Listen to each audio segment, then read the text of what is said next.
worked your tail off to get it and achieve it.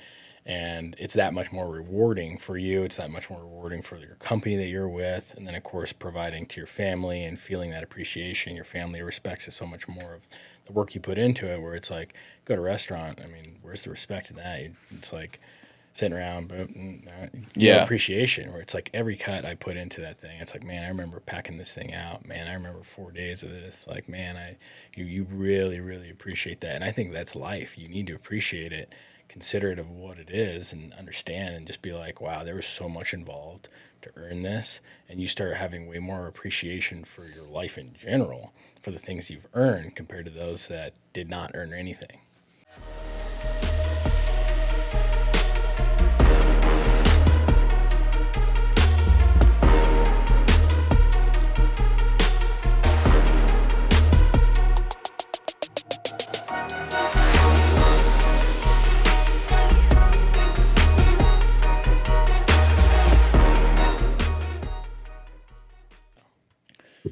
Cool. Yeah, we'll see if we can get him in there. I want to do more of these. This is like, I think, my 4th group podcast, and I was like, I have enough stuff for 4 mics, so let's get a hunting one going. Yeah, This is sweet. It's pretty. Yeah, it's awesome. Pretty nice. It's like everybody's starting to get that itch for elk hunting coming up, or at least you're going out shed hunting. I've seen a few other shed hunters. You're a big bear hunter guy, so I'm like, all right, let's get a hunting podcast together. So, all right, well, let's just do like a round table, just introduction, and then we'll get this thing going. We're live. Yeah, okay. I used to do an intro, but I'm just like, Let's kick it off. I'm not that big. What do you want for like? Yeah, just what you are, dude. Who you are, what your channel is, and all that. Because you guys all have channels, so. Okay, so Richard Bettencourt, I've been on the show before, so I'm back, dude. Thanks for having me back. I appreciate it. But yeah, the YouTube channel is Steep Country Outdoors. Country spelled Kuntry, like it's on the hat, spell it differently. But yeah, YouTube channel, Instagram. My personal stuff is Steep Country Richard, and yeah. How long do you have your channel now? We started filming in the fall of 2018, so with just our cell phones. So yeah, it's been around, almost going on our 7th season. So you're running mics now and all the whole 9 yards. Mm-hmm. Yeah, you while you're in the woods too. Mm-hmm. Yeah. And you got your big camera clipped on. I see that. Mm-hmm. I have to take some notes. I tried to do my own last year. I just did all with the cell phone, but it's all it takes. Keep stepping it up. Yeah, especially the iPhones now. Those are really good. They're amazing. Yeah. Cool. Yeah. Will Meyers, Idaho Archery Hunts. Do very little on YouTube, but I got some stuff out there and some cool videos. It's just same thing. Idaho Archery Hunts. It's ID_Archery Hunts. Will Meyers, started my Instagram, really, it was like 2014 or so when I started my Instagram. That's kind of what grew originally, and then we decided to throw some stuff on YouTube. Love to do more of it. I just don't have the capability to do it and capacity, really. But Idaho Archery Hunts, I do a lot of pretty cool motivational videos type stuff like that. And yeah, through and through, diehard Idaho hunter, born and raised here, and been doing it my whole life. How long did you have to do it before you started getting some traction? It's like 4 or 5 years, really. I just did it for my own self and own content, and it was just fun. I didn't really care about followers or anything. It was just kind of cool to reflect back on the stuff that we'd done or achieved. And started off with like 3 buddies, my buddy Connor and Steven Vouch, and then me. And none of the guys really wanted to be the tech savvy or how to do the uploading and all that jazz or filming. So it was just kind of me doing it the whole time. And then they just like phased out and they're like, no, you just do it. You do your thing. And I'd always had just the camera in their face all the time. And it was literally just iPhone. I've taken cameras out before, but never, I swear it was like jinxed. Every time I took a good camera out, I like wouldn't capture much and it wouldn't be great. And so I was like, oh, dang it. And big bulk thing, I dropped my camera down the hill one time and broke the lens. And I'm like, oh my gosh, this is becoming so difficult. We did an elk hunt one time where we had the tripod out and I was like press record, had the GoPro, trying to call in the bull and do the whole set up the camera, move it to the side, do the whole 9 yards. And it was really difficult. So yeah, mad respect for guys that are running full cameras and still trying to hunt. It needs to be like a lens company like Vortex. So if you ruin your lens out in the field, you can just send it back. Yeah, I don't know if a lot of these camera companies, I mean, they know there's guys in the field like, running their stuff, but they like, yeah, that's a good idea actually to be like a camera lens company for outdoorsmen. They would have a sick warranty like that. That's a good Put idea. a higher premium on it. Right there. Yeah. That's How awesome. about you, dude? Yeah, Cole Rushton, Apex Hunt. You can find me on Instagram, Apex_Hunt. Have a little bit of YouTube like you. Haven't dove much into it, but a couple cool things there. So, much like yourself, like I started the Instagram page, started to just do it with some buddies and film some cool content, some opportunities that we were out there.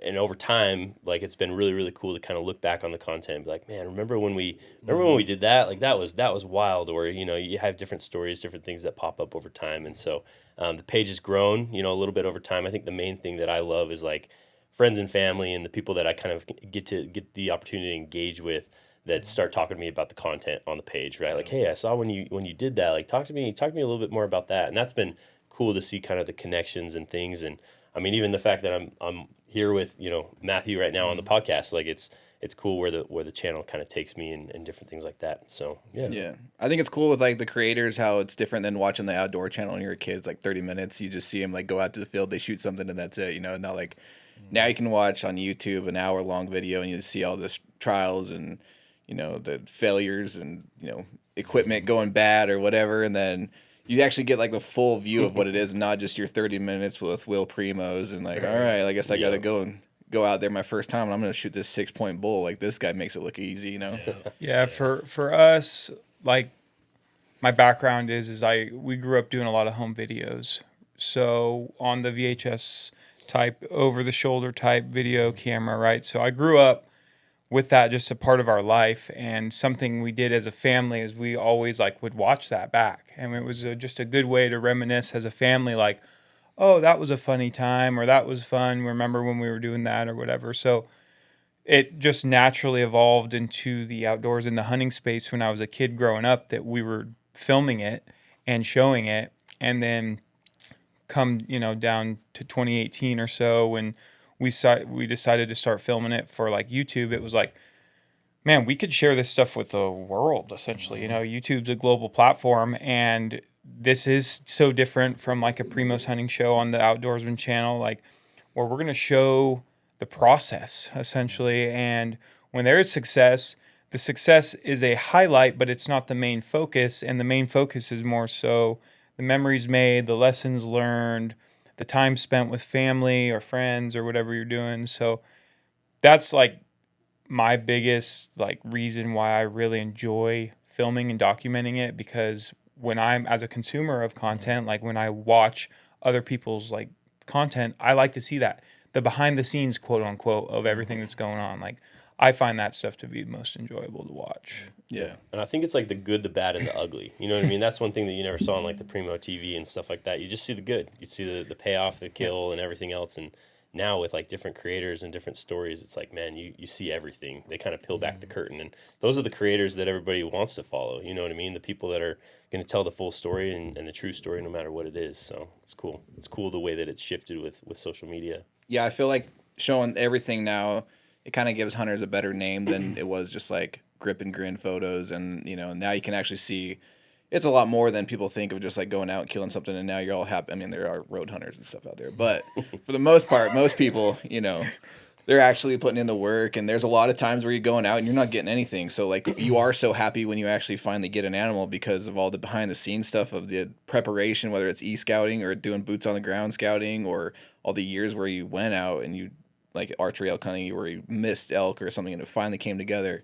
And now somebody just sees you're happy with an animal that's dead in front of them, but they don't see the whole story. But now you get a chance to share your whole story. Well, it's context, right? Anything in this life, whether it's hunting, personal life, whatever, context matters. So showing that context to an audience of, yeah, we're not just bloodthirsty, cigarette smoking, beer drinking, rednecks that want to just drive around and shoot stuff and eat stuff, brother. You know what I'm saying? Like we're not doing that. I mean, there is that out there, but I think the majority of people, outdoorsmen especially, that are hunting are doing it for the deeper purpose of providing for their family, getting, exercise, maintaining their health, connecting with nature, connecting with, things that are naturally instilled in us as humans. So it's pretty special, and it's really cool.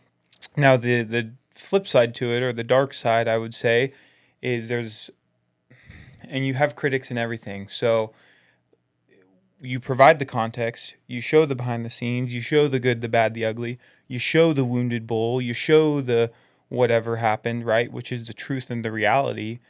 You open yourself up to criticism, which that's something that I don't know if you guys have ever experienced, but like, because on our channel, like we show everything, which wounded bears, wounded bulls, whatever, like it's part of it. And I try the best I can for that not to happen, but it happens, or it's happened, and it opens us up to criticism. And I've kind of found a way to just not ignore it, like acknowledge it, obviously, but then try and spin it and make it positive for people. So, absolutely. The huge thing is that I've seen is that those that are very novice and aren't experienced hunters are the critics.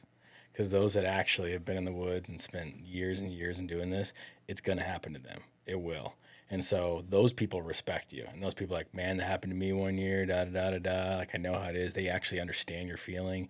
The fact that you're sharing it, obviously they connect and respect you because it's like, man, I'm owning this and I'm sharing it to the world.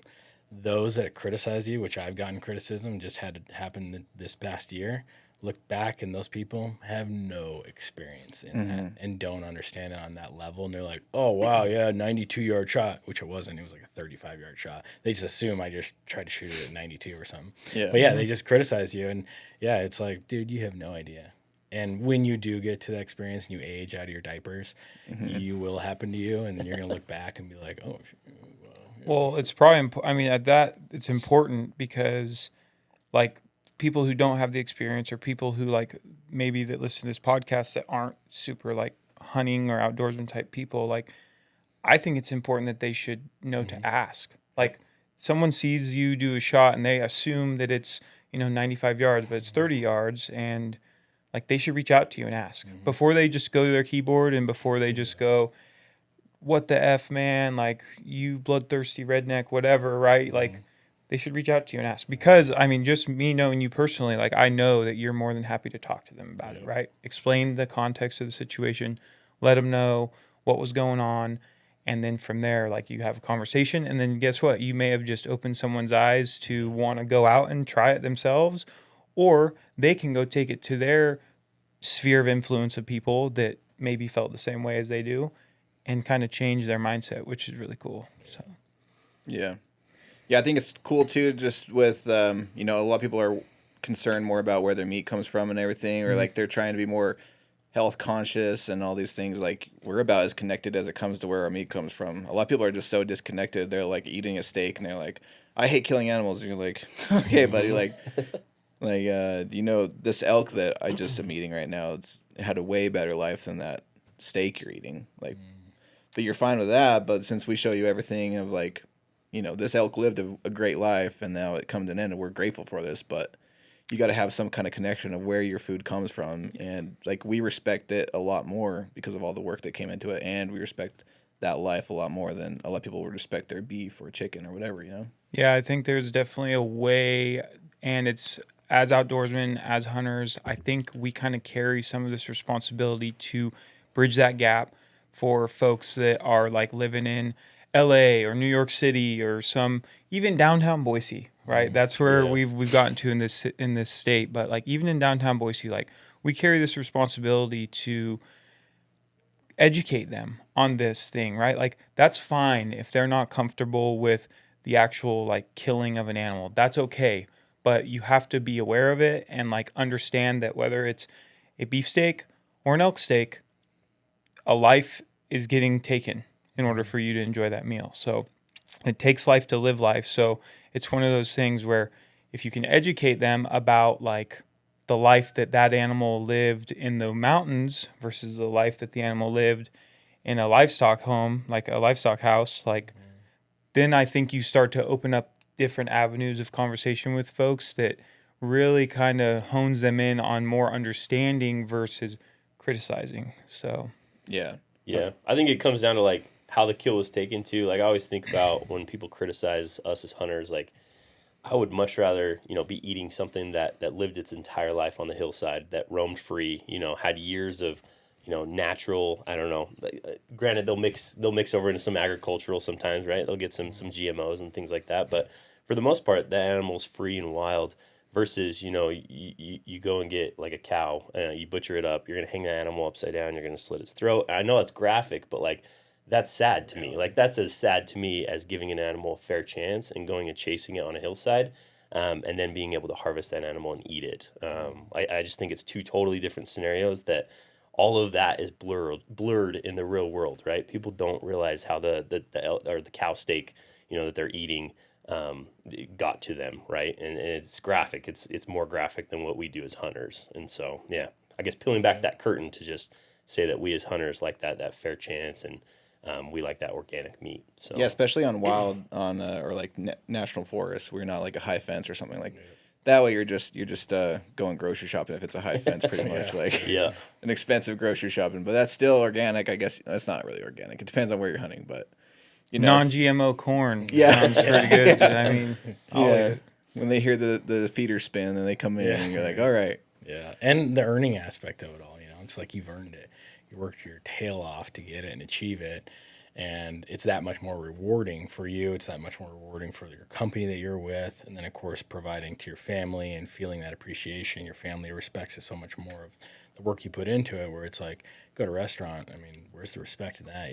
It's like sitting around, but no appreciation, where it's like every cut I put into that thing. It's like, man, I remember packing this thing out. Man, I remember 4 days of this. Like, man, you really, really appreciate that. And I think that's life. You need to appreciate it, considerate of what it is, and understand, and just be like, wow, there was so much involved to earn this. And you start having way more appreciation for your life in general, for the things you've earned, compared to those that did not earn anything.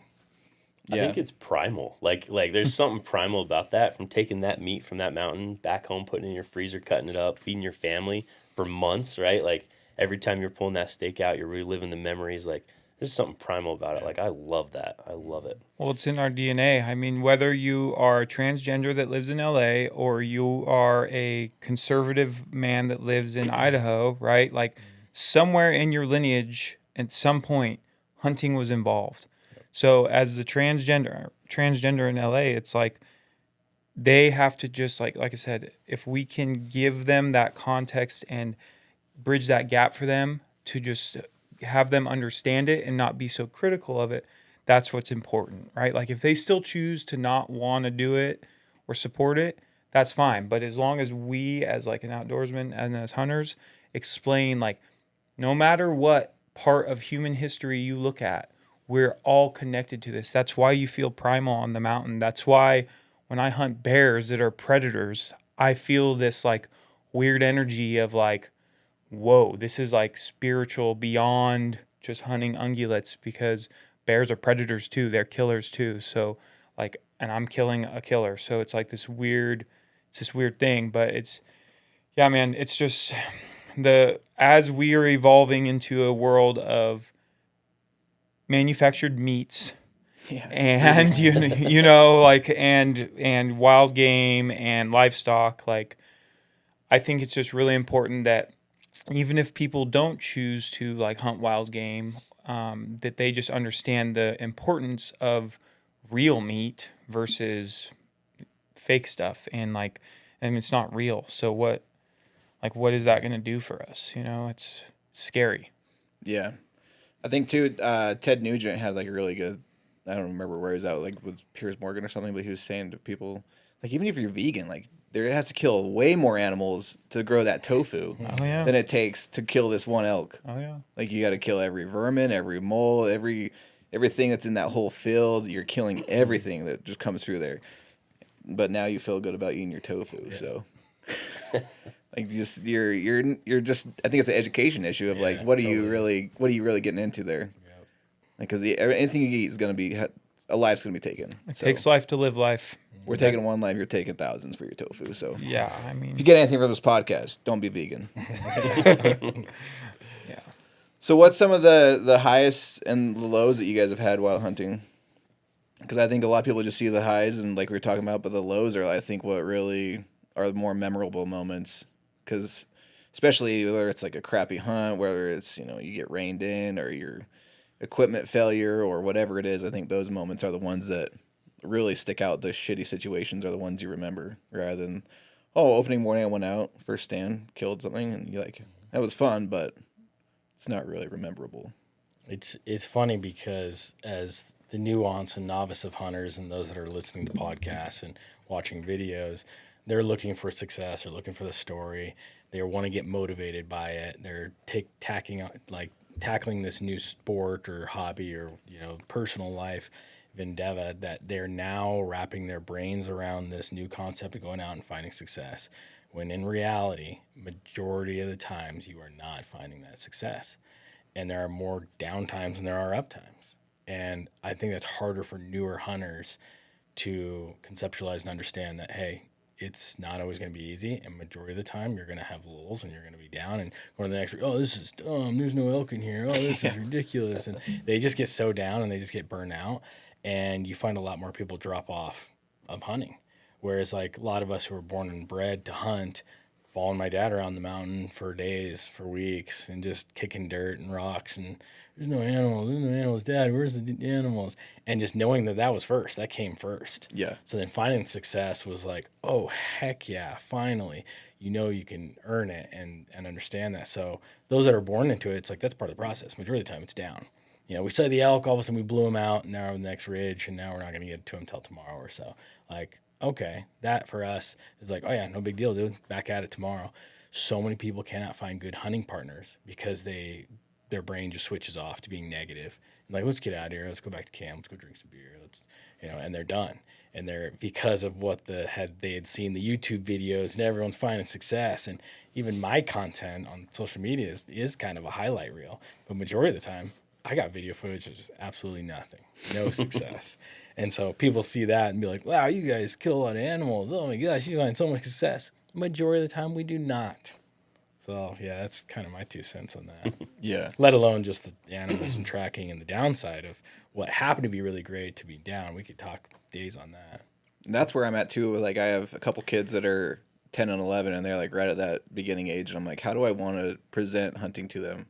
Do I want to make it so easy, like go out to a farm and kill your first doe kind of thing? Or do I want to have them try and hike a couple hills and then like on the third day we'll go to the farm or something, like where's that sweet spot at that you give them a little bit of trials to go through to appreciate it? Because if you just go out opening morning and you like, there's your doe or whatever, like what are you setting them up for? Or even worse, those kids that go out and then they shoot a 6-point bull out their first time and you're like, well, good luck living up to this, Yeah. Yeah, that's tough. I'd say like for kids, I mean, I'm not a parent, so I don't know. But for kids, like I'll say just from my experience of when I was a young kid, like I was lucky enough to be in positions where if it was my first experience hunting, like we had success, right? And I had good mentorship in that way, right? Like my dad, obviously, and he's a big part of our channel and what we do. And shout out Angry Dick. Shout out Angry Dick, dude. Yeah, the one and only.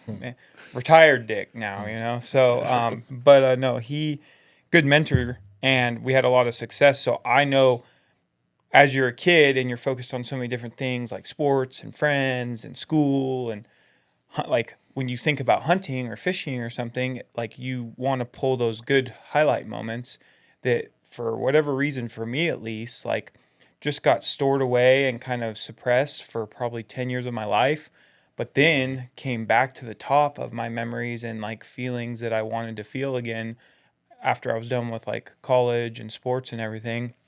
Like I was like, dude, I want to get after that again. I feel a draw to that again.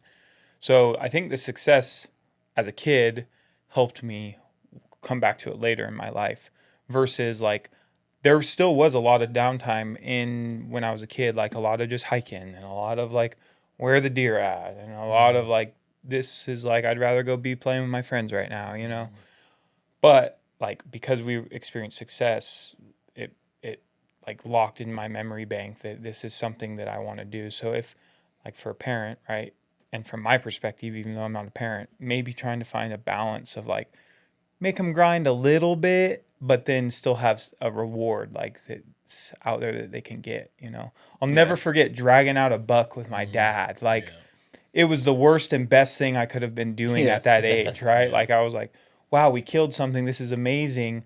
But God, this sucks. Like freaking dragging this deer out. It's so uncomfortable. I'm freaking sucking golf balls right now. Like this sucks, dude. So I don't know. But But then you probably went to school on Monday morning and had so many stories to tell your friends. You know what I mean? Just lived life. Like, you loved it. You know what I mean? It's crazy. Yeah. My dad was the big bad hunter, right? The big freaking, my dad shoots stuff that I eat, you know? Like, that's a great story for kids to go tell, I feel like. So, Yeah. awesome. Yeah. No, I didn't shoot my first animal till I was like 16. I just never grew up I grew up around it, but I wasn't a really big hunter. And then at 16, I shot my first deer. I had been shooting a bow during the summer. My dad got me a tag in Utah. And opening morning for archery deer season, we go out to this one tree, and he's like, we'll wait here till 9 o'clock, and then we'll go back to camp, because that's how my dad hunts. He's like, we'll go back to camp, have a nice breakfast. And so it was like 9 o'clock, and I was like, all right, let's go. We had seen a couple does or whatever, but it was like, right as we're getting ready to leave, this little like spike that's out there hanging on the wall just comes and stops perfectly at 20 yards, and I just blasted it with a Rage broadhead, and that was my very first time ever pulling a bow back. And then until I killed that wolf, I was like on a dry streak forever, and I was like, I thought this was gonna be so easy. It was like my very first morning, very first time shooting a bow. And so I don't know, for me, I was just always kind of had that expectation at that point. But my dad told me right then, he's like, don't expect this every year, because there's a lot of years it's not going to be like this. But it was just a cool, like those little moments, even though it was just a spike, like those definitely stick with you, you know. But So the highs, that's what it's kind of seemed like, is the highs of the hunting when you're young and impressionable seem like what's probably important, more right? as a kid, yeah. Right. So, and I mean, with backcountry hunting becoming such a popular thing, though, too, for kids, like, I mean, it would be an idea of mine if I were to have kids, like, maybe try and figure out a way to make them appreciate, like, the backcountry lifestyle, you know, and, like, find the fun stuff about that, right? Seeing new country, learning different, like, survival skills about building a fire, building shelters, stuff like that, to whereas if the hunt's not successful on an animal, at least they're having highlights that are going to be in their core memories of how to, you know, just learn primitive skills or survival skills or like even fishing and stuff. So Yeah, it's really, it's interesting, I'd say. But going back to your question about like low points of hunting, and for listeners of the show, like who aren't hunters or maybe new hunters, I touched on this earlier, like the lowest things for me have always been wounding game, and it's not something that gets talked about. I mean, it gets talked about more often than not, but like people still seem to have some sort of like sensitivity around it, because you do have to be careful about being open about wounding game, but it happens. And like Will said earlier, like folks who hunt and or spend time in the field, like they know that, they understand that happens. It still doesn't make it pretty, still doesn't make it any more palatable as like the shooter yourself. But wounding game is going to probably be your most low moment as a hunter. Yep. You guys agree? I with would 100% agree. Yeah. And it's like one of those things where, yeah, it's hard to talk about because it sucks, right? You feel bad, so you feel terrible. Yeah. So, I mean, for me at least, that's always been my biggest thing. But it's a driver too, right? I try and always make things positive if I can, and it's a driver for me to then practice like more and more and get more familiar with my weapon, or get more familiar with different shot angles, or get more familiar with different shooting positions, right? Like all these different things. And it's a driver, because in March, you're not necessarily always thinking about September, but if you are practicing shooting your bow in March and you're thinking about September 21st when a bull's at frontal at 14 yards, and you know you have a 8-inch hole essentially you got to hit at a certain angle, and you're practicing that in March, that's only going to pay off and benefit you in September, right? Yeah. So Absolutely. I think there's a mental toughness aspect to all of that, right? Like you think there's the physical side of things, like, man, I got to go climb this mountain. I got to like endure. I've got to push through the elements. Like that's the mental toughness. But also past that, there's the, like, you know, for instance, my lowest of low was like 2 days left on a hunt, wounded bull, gut shot, like horrible. Knew it right away. Waited hours, like sitting on a hill, waiting hours for that animal to maybe expire. You know, you don't know. Sit there 8 hours through the entire day just on edge, right? And then you finally get the chance to track that animal right before dark, right? And then, you know, leads into the next day. A lot of things take place, never end up finding that animal. Hunt comes to an end, like the worst feeling. You go back home and you don't want to crawl out of that hole. You're just like, I don't know. There's something to it where you're almost nervous to get back on the horse. You're like, I don't know, man. Like, I do not want to ever go through that again. I don't want to wound an animal. I don't want to feel like this. Like, I wasted meat. Like, knowing that, a gut shot, the animal's probably not going to survive. Like, that's the lowest of the low that you could ever be.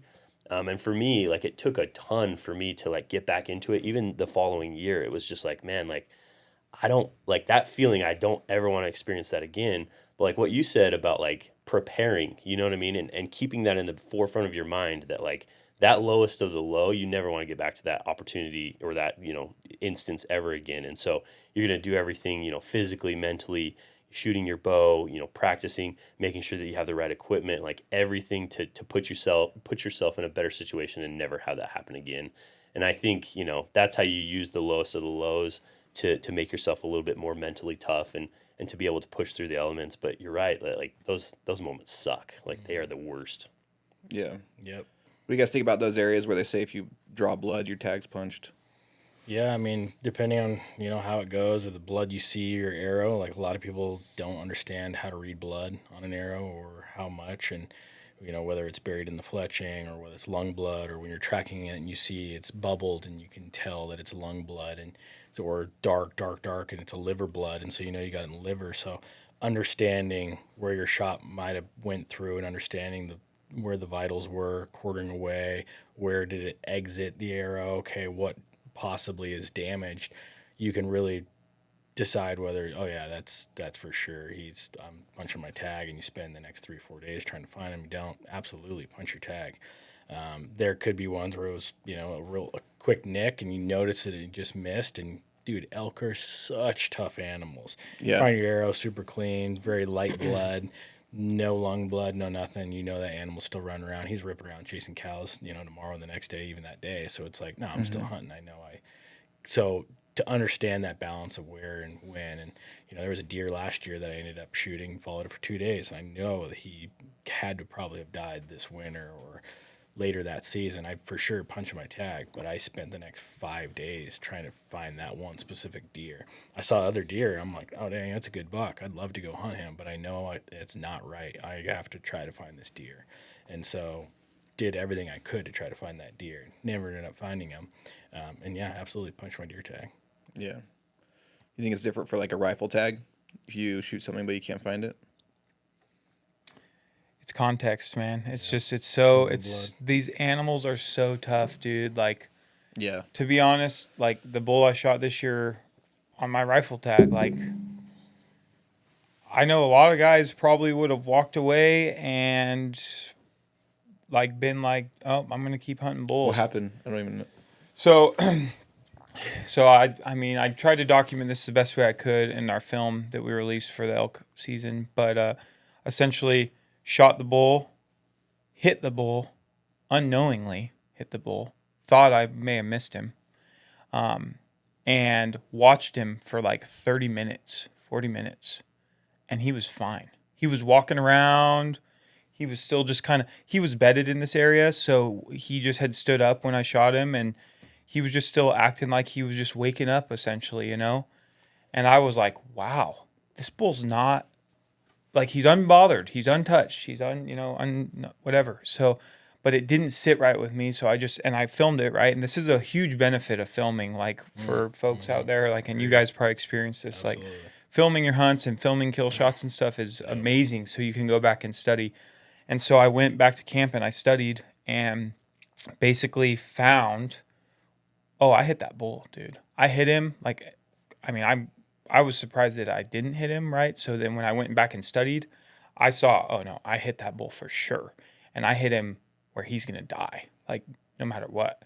So then, yeah, that very next morning, because I had been able to really study that, like I went back and I found him and he was dead, right 50 yards from where I had shot him, right? So that's one of those things, though, where it's a little contradictory because you could have been a rifle hunter that shot at that bull and watched him till dark and he didn't look like he was dead. And then, okay, we're going to go hunt another area, but really you got a bull dead. Yeah. Is that what happened? It was like late evening, took a shot at the bull, and then it was like, man, I don't know. Yep. Might have missed, and then it got dark or something. Yep. Okay. Yep. Wow. So it was crazy, dude. It was like, I mean, super thankful that I ended up killing him, right? But it was one of those things where I was between the time of getting off the mountain to the time that I was actually able to locate him. I was sick because I was like, dude, how did I not hit that bull? And then when I found out that I hit him, it was like, okay, he's dead. Hopefully I can find him. Hopefully, because I saw how he was acting, like I was like, I don't know how far he's gonna go. I don't know if there's blood.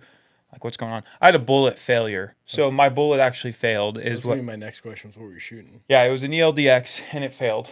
It didn't expand and it broke, but it went through his right side through the lungs and then out through his left side leg. And to your point about how tough these elk are, I broke his leg and he was still standing there walking around like nothing.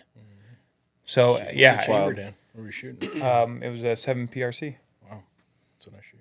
Yeah, so factory ammo. My buddy shot just a small 2-point last year, but like we watched it and it went over this little hill and we couldn't find it anywhere. We looked where he shot, there was no blood anywhere. My buddy like just started going and I was just staying up to watch, you know. And then finally I was like, I'm gonna go down there and look. Yeah. And I started looking around and then I just happened to. I was like, I feel like if there's anything, they're gonna go down this little draw. So I went down there and it was just piled up right there. Wow. There was no blood anywhere, and he shot it with a 7mm. So like no blood. Yeah. And then we opened it up and it's just full of blood. Yeah. But there's no blood. So it's like, wow. What do you do? You can't even say like, oh, go check for blood, because not all the times they're gonna be blood. Yeah. So I think to your point about like the whole like punch your tag if you like hit an animal, like you see a lot of like ranches and stuff kind of have that rule, or like big guided like outfits have that rule, which that's their business and that's how they just choose to run their business. But as hunters, if you're ethically or morally trying to figure out, do I punch my tag or do I not? And that's why the Fish and Game kind of writes it in their rule book that you have to do your absolute due diligence to track or find that animal before you continue hunting, which I think is cool of them to say, not have a hard line like, nope, you shoot an animal, that's your animal, because it's so situational where guys will shoot bulls in the, top of the back and they'll be bleeding like crazy. Yeah. And that bull is not mortally wounded, if we're honest. Like there's a big spot on their back that like you could go through and not hit anything. I've done it. Yeah. It's crazy. Yeah, and they'll bleed, right? And then you're thinking, oh my gosh, I got a dead bull, woohoo. Turns out you don't, right? So then, like it's one of those things where, especially if it's like a pass-through, like that animal's gonna live. Mm-hmm. And like if you're someone who's out there trying to provide for your family, and say that happened early season, and you understand the context of where you hit, what happened, and how tough these animals are, like I think that's nice. The Fish and Game allows you to be able to then continue to hunt, right? Yeah. So it's a moral thing, it's an ethics thing. We have these rules and laws in place that allow us to essentially own it ourselves to make the decisions. Yep. But I think as hunters, like we have to do our due diligence, and we have to close the loop on things the best way we can. And there is a whole side of this of like, there's the unknown, right? Like there's the whole unknown side of, maybe they're going to live through fall, but winter comes, who knows if they will. What do you do then? It's hard to say. So, yeah, I think it's one of the most controversial topics, right? Like in the industry, it's tough. But for me, it's the same way where like I used to see, videos on YouTube of guys that would wound bulls and they'd be right back at it a couple days later. I was one of the most judgmental guys where I'm just like, man, that's bullcrap. Like I don't like that, he's doing that. But until you experience it yourself, you would have no right to judge. Like if you're in those shoes where you've tracked that animal for days and like the blood is, it's good blood, it's probably not going to expire from the blood. Where you hit it, like it's very, specific to the shot or the instance, I think. And at the end of the day, I've become much less judgmental, I guess, when it comes to judging others on their decisions, and more it's very much up to the hunter and I think the scenario. So yeah, I think that once you like you touched there, once you start getting into that own situation yourself, then you're like, okay, I'm not gonna judge others because this sucks. Like you just get that gut wrenching feeling, or then you do see that elk out there and they're already like up on another cow. You're like, oh, he's fine. He's not even. Yeah. he's back at it, like, or if they're going straight up a mountain and you're like, okay. Yeah. It's crazy. I've seen so many elk like just eat bullets too. Like they're still standing. Like my dad shot one what does he shoot, like a 338 Win Mag or something like that? But I think I watched him shoot one and it was like 5-6 bullets, just right in the boiler. He's just standing, and I'm like, this is down in Bear Lake. I'm like, this is crazy. This dude's just eating them, you know. And you think like, oh, one good shot will put him down. And you're like, no. But I will say, make sure you have a big enough round for elk though, because I seen the guy last year, in 39, and he was a 6.5 Creedmoor, and I was like, brother, don't. He's like, I hit it. I know it's good. I'm like, there's a good chance that thing's gonna live. Those 6.5 guys, man, they're all like shot placement over bullet size, and you're like, you're kind of right, and I kind of can't argue with that. However, how good are you? Are you a professional shooter, and are you someone who can, you know? And I didn't realize how much drop there is on a 6.5 Creedmoor. I have one myself, and that Ponsagot hunt, I shot it with a 6.5 Creedmoor, and I just always hunt with a 300 Win Mag, so that's my ignorance, my bad, for not knowing how much drop was on that sucker. But, like, I shot it at 350 yards, and it was like a frontal, and it blew his front knee off. Like, it dropped that much. And then I was like, terrible. Like, that's not the best ethical hunt that I've done. Like, it was not going on YouTube, that's for sure, but... I had kind of similar situation. I was shooting 6.5 Creedmoor, which I don't shoot anymore. Shot like 5 or 6 animals with it, and I won't anymore. Doesn't matter what it is. But personal preference, same thing, dude. One September or not, it was late October in the snow. Bull, trees, timber. He's got a bunch of cows in them. Big weird basin. 425, all by myself. My buddy was down the ridge. We were deer hunting. I had an elk tag in the area. I'm like, I'm gonna go shoot that 6-point. He's like, all right, cool. I'm gonna continue on this hillside. Same thing, dude. I by myself, didn't film it, dial, boom. And I'm more of an archery guy, not a rifle guy. So, boom. Elk just looking around with his cows. I'm like, dang, what happened? Reload. Looking at my sight, bubble level, boom. Bull runs like 30 yards, but he's got his cows around. So he hears a noise. He was kind of still rutting. And I'm like, oh, dang, got to reset, move over. Picked up my rounds, moved over, looking around. I'm like, dang it, I don't know what the heck. That bull doesn't look phased at all. It's the last like 30 minutes of light or so. It's up there in the snow. Cows are all still looking around. I'm like, dang, maybe I like did the wrong way to my turret and I didn't have even my chart everything. So I wrap it around the other way. I'm like, okay, this will do it. Boom. Don't even know where that bull goes. I never got to see through. And he kind of walks into the trees. And I'm like, gosh dang it. I try to get a different angle. It gets dark. I'm like, you know what? This is unethical. I got to do something here. Grabbed my rifle, my rounds, packed in my pack, looked over. I could still see him. I'm like, oh, shoot, I'm backing out of here. Start walking down maybe 150 yards, taking my time, putting my rounds in my pouch, put my backpack on, still trying to analyze what the heck.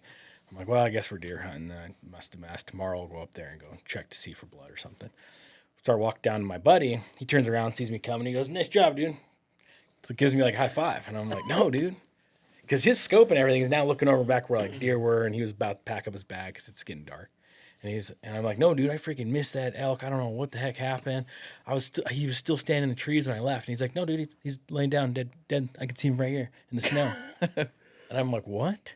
And so I get to where his angle is, and he's got a spotting scope. And he's like, yeah, look in and dark patch. Because now it's basically dark, but at least the moon and the snow is laying there dead. Wow. And I'm like, I would have packed up tomorrow and been like so confused. Yeah. Luckily, it was super cold, bunch of snow, but I'm like, he was like, yeah, I watched the whole thing. He soaked it up right in the boiler room. First 2 shots. Wow. Money. Bolt just boom, sucks it in.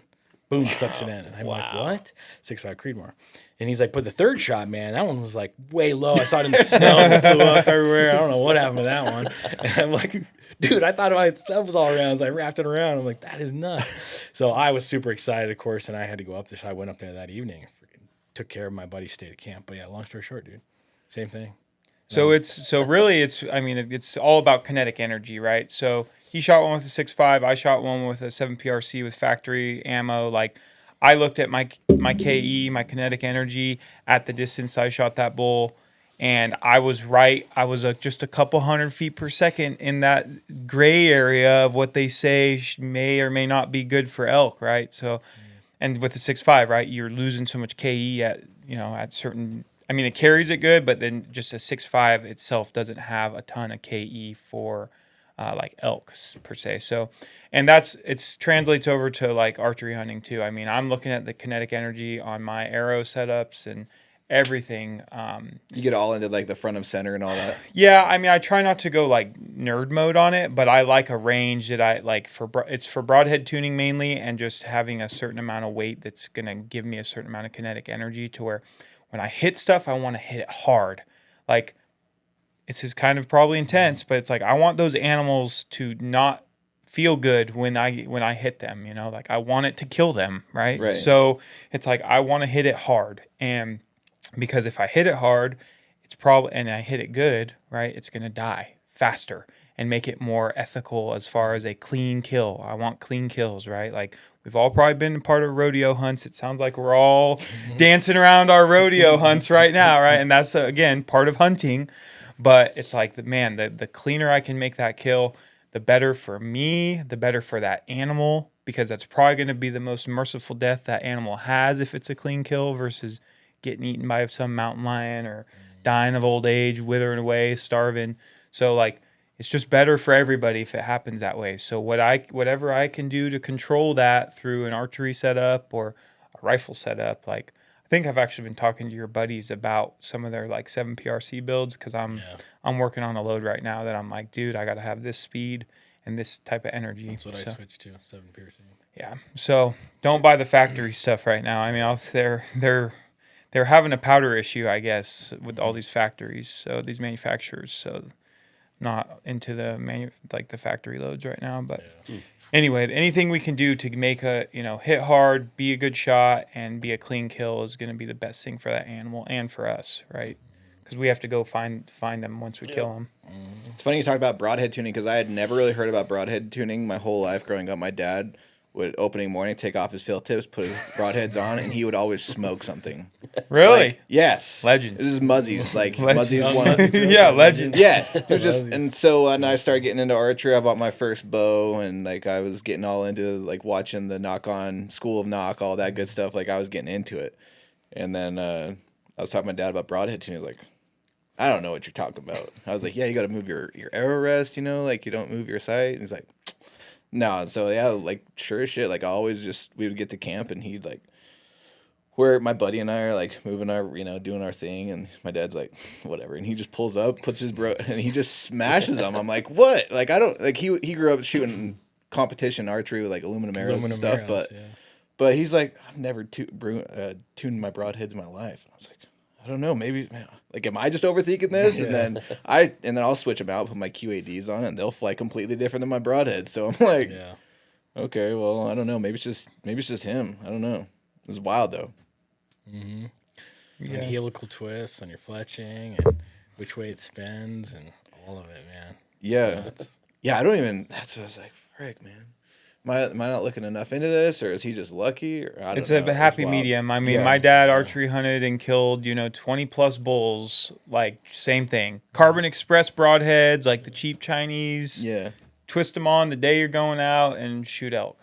Blow through their shoulder blades and just kill them, right? And it's just like, what the hell, So, but I came into archery hunting that same way, right? And I just was like, well, my muzzies shoot 4 inches left than my field points. So when I'm aiming at a bull, I just got to know hold a certain way, and then your arrow does the whole flipping and flopping as it's on its way to an elk, and you're like, oh shit, right? So I mean, 30 hits here, your 40 will hit here, your 60 will hit here. Yeah. I thought for a lot of years it was, I just got to find the right arrow and broadhead combo. So I spent all this money and time with my Walmart arrows and my, Slick Tricks or Muzzies or whatever, like trying to marry the two, and like, oh, it's a certain amount of twists on my arrow shaft that I'm putting it in, and ooh, this one's only 2 inches out from the center. This is my number one arrow, Yeah. Mark it. Exactly. Start putting all the numbers on your fletchings. Yeah, so I think it's important to go through that though, because it teaches you to like, I mean, if you go kill stuff like that, I mean, that's awesome. I mean, I killed a handful of bulls like that, but like it teaches you to actually dive into your equipment and refine it and figure out the science of what's happening. Now, can you go down the rabbit hole? Absolutely. Is there a balance of going too far into a rabbit hole versus just figuring it out to where you're good? Probably, and that's why I think it's important to go make the relationships at your pro shops and stuff and talk to these guys, because I think they're like the ultimate nerd out. Like, they're going to talk to you about like the knock you use and all this thing, which is good to hear.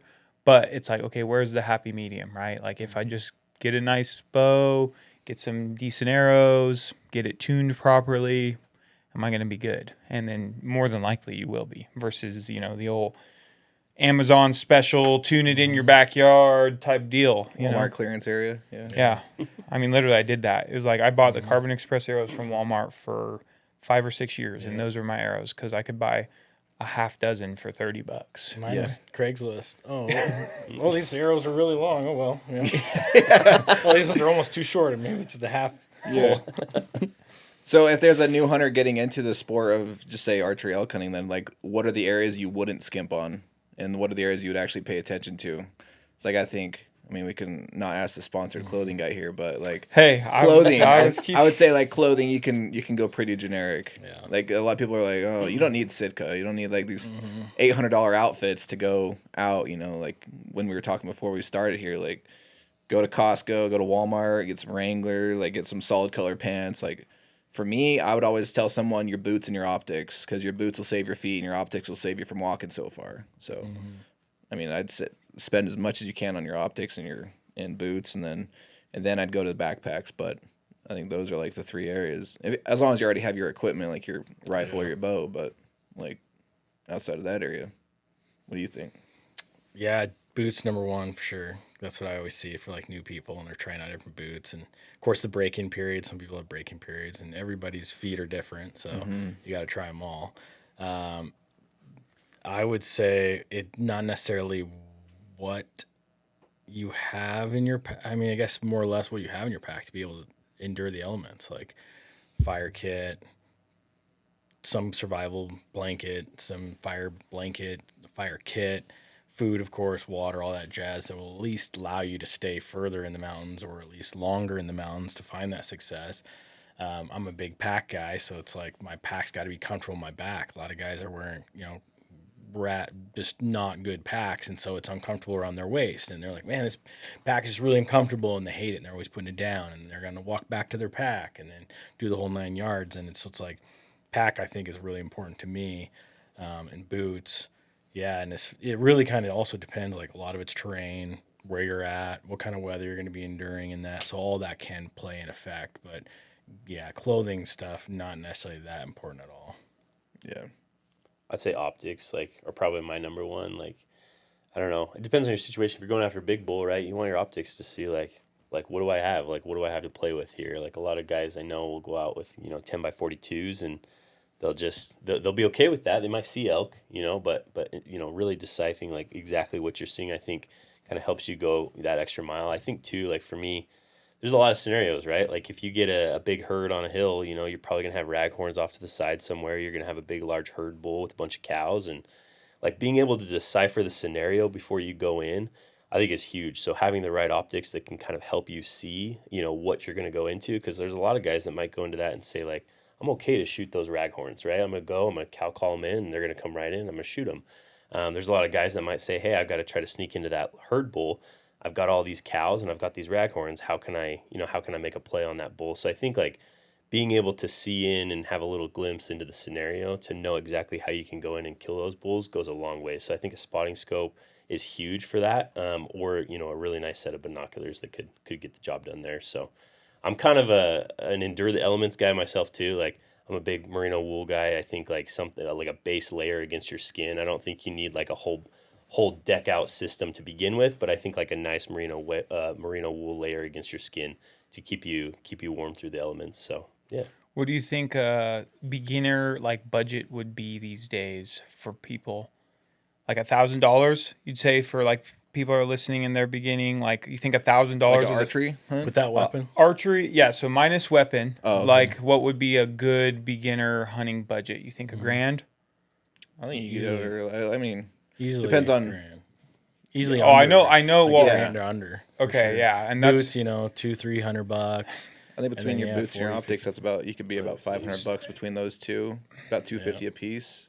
Yeah. Get like a 12 by 50 Diamondback or something. Yeah. Like, For a couple $100. That's what I did. Yeah, so if you break down that $1,000 budget, you could break it up into 2 or 3 different ways probably. But yeah, yeah, like Solomon Quest 4D, I was running those boots forever, and it was like $230.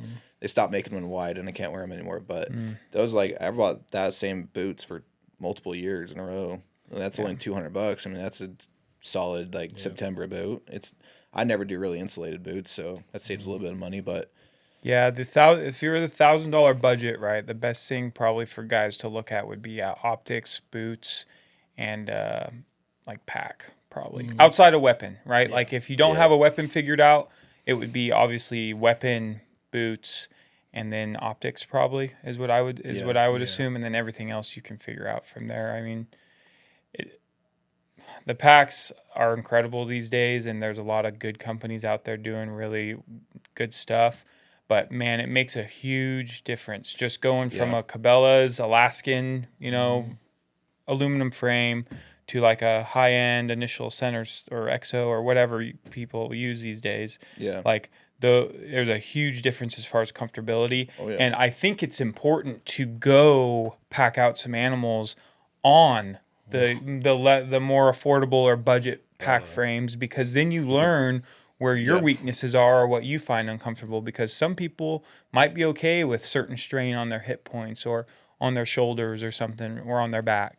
But others may be like, dude, my shoulders being on fire is the worst thing ever. So I just want the pack that's going to help my shoulders feel the best, right? So, And you do a lot of backcountry stuff where you take your whole camp with you everywhere you go, right? Yeah, most of it, yeah. Yeah, so that's a whole nother thing, because then you're packing, what, 6,000 cubic inches or something, or what? Yeah, 55, 62, 72, depends on like what season it is, whether it's September, early season, I'm packing nothing. October, I'm packing a stove with me. And if I'm solo and I'm not sharing anything, I'm running the 72.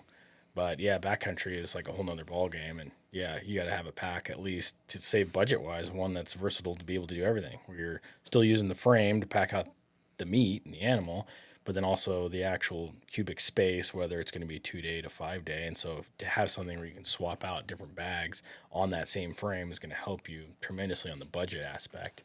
But yeah, it's really, and a lot of us were talking Central Idaho, where a lot of listeners could be. Well, I got a lot of buddies in Oregon where it's way more wet and they need like more waterproof boots or something where it's real thin and they can just dry it out, or their pants and their rain gear. They're constantly hunting in rain gear. Yeah. And that to me, I don't even think about, because I'm in dry Central Idaho. So yeah, a lot of it can change depending on like where you're at. And my biggest recommendation for new people is talk to those that are in your area, in your space, in your terrain, those that have been doing it for a while, and get the basics, because that's going to help you a lot tremendously, especially like boots or the country that you're hunting in.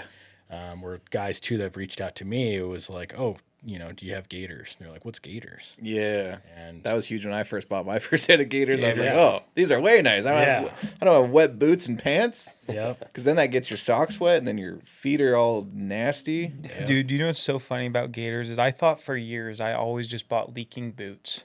And it was like, I was always like, these freaking Cabela's boots, man, they're always leaking. And my dad, the same thing, where I was like, dude, what's up with it? Seems like once we put 100 miles on these things, they just start to leak. But it's really, it was the whole gaiters thing, right? Mm-hmm. So for people not like listening, like gaiters are a game changer, dude. Like you can get away with a more affordable boot if it's comfortable to you, if you pair it with some gaiters, right? So you save some money on the boots, buy a nice pair of gaiters, and it kind of waterproofs your boots a little more and your socks. So yeah, two of the best things I ever bought was gaiters and trekking poles. Yep. I was like, trekking poles? I ain't old. What do I need trekking poles for? And then you start doing backcountry stuff where you actually are successful and you have a heavy pack, and then you can just like stab them into the ground and lean over. You're like, oh gosh. 4-wheel drive, dude. That's what the trekking poles unlock, is 4-wheel drive. Yeah. Man. I was an early adopter of trekking poles, and I got made fun of all the time until they started using them, and was like, oh man. Or I'm like, smoke them up the mountain, and they're like, those things actually work. And yeah. Like, yeah, it's funny. Yeah, my buddy was making fun of me one time because I adopted him before he did, and he's like, I'm beating it down the mountain good, and he's back there, and I see him just grabbing some sticks, and finally, and he's like, then for Christmas, I was like, I always end up giving him his upgrades for Christmas, like, here's your trekking poles, here's your gaiters, and it's crazy because he's got way more money than I got, but he's just so frugal, and he's like, He's still running the same beat up pants. He just barely upgraded last year to some Sitka stuff that he got at a garage sale. Somebody just sold theirs. He's like, but he's just the funniest guy. I bought him a bino harness because he was the guy that would have like his binos just flopping, on the little stretchy thing, yeah. Yep.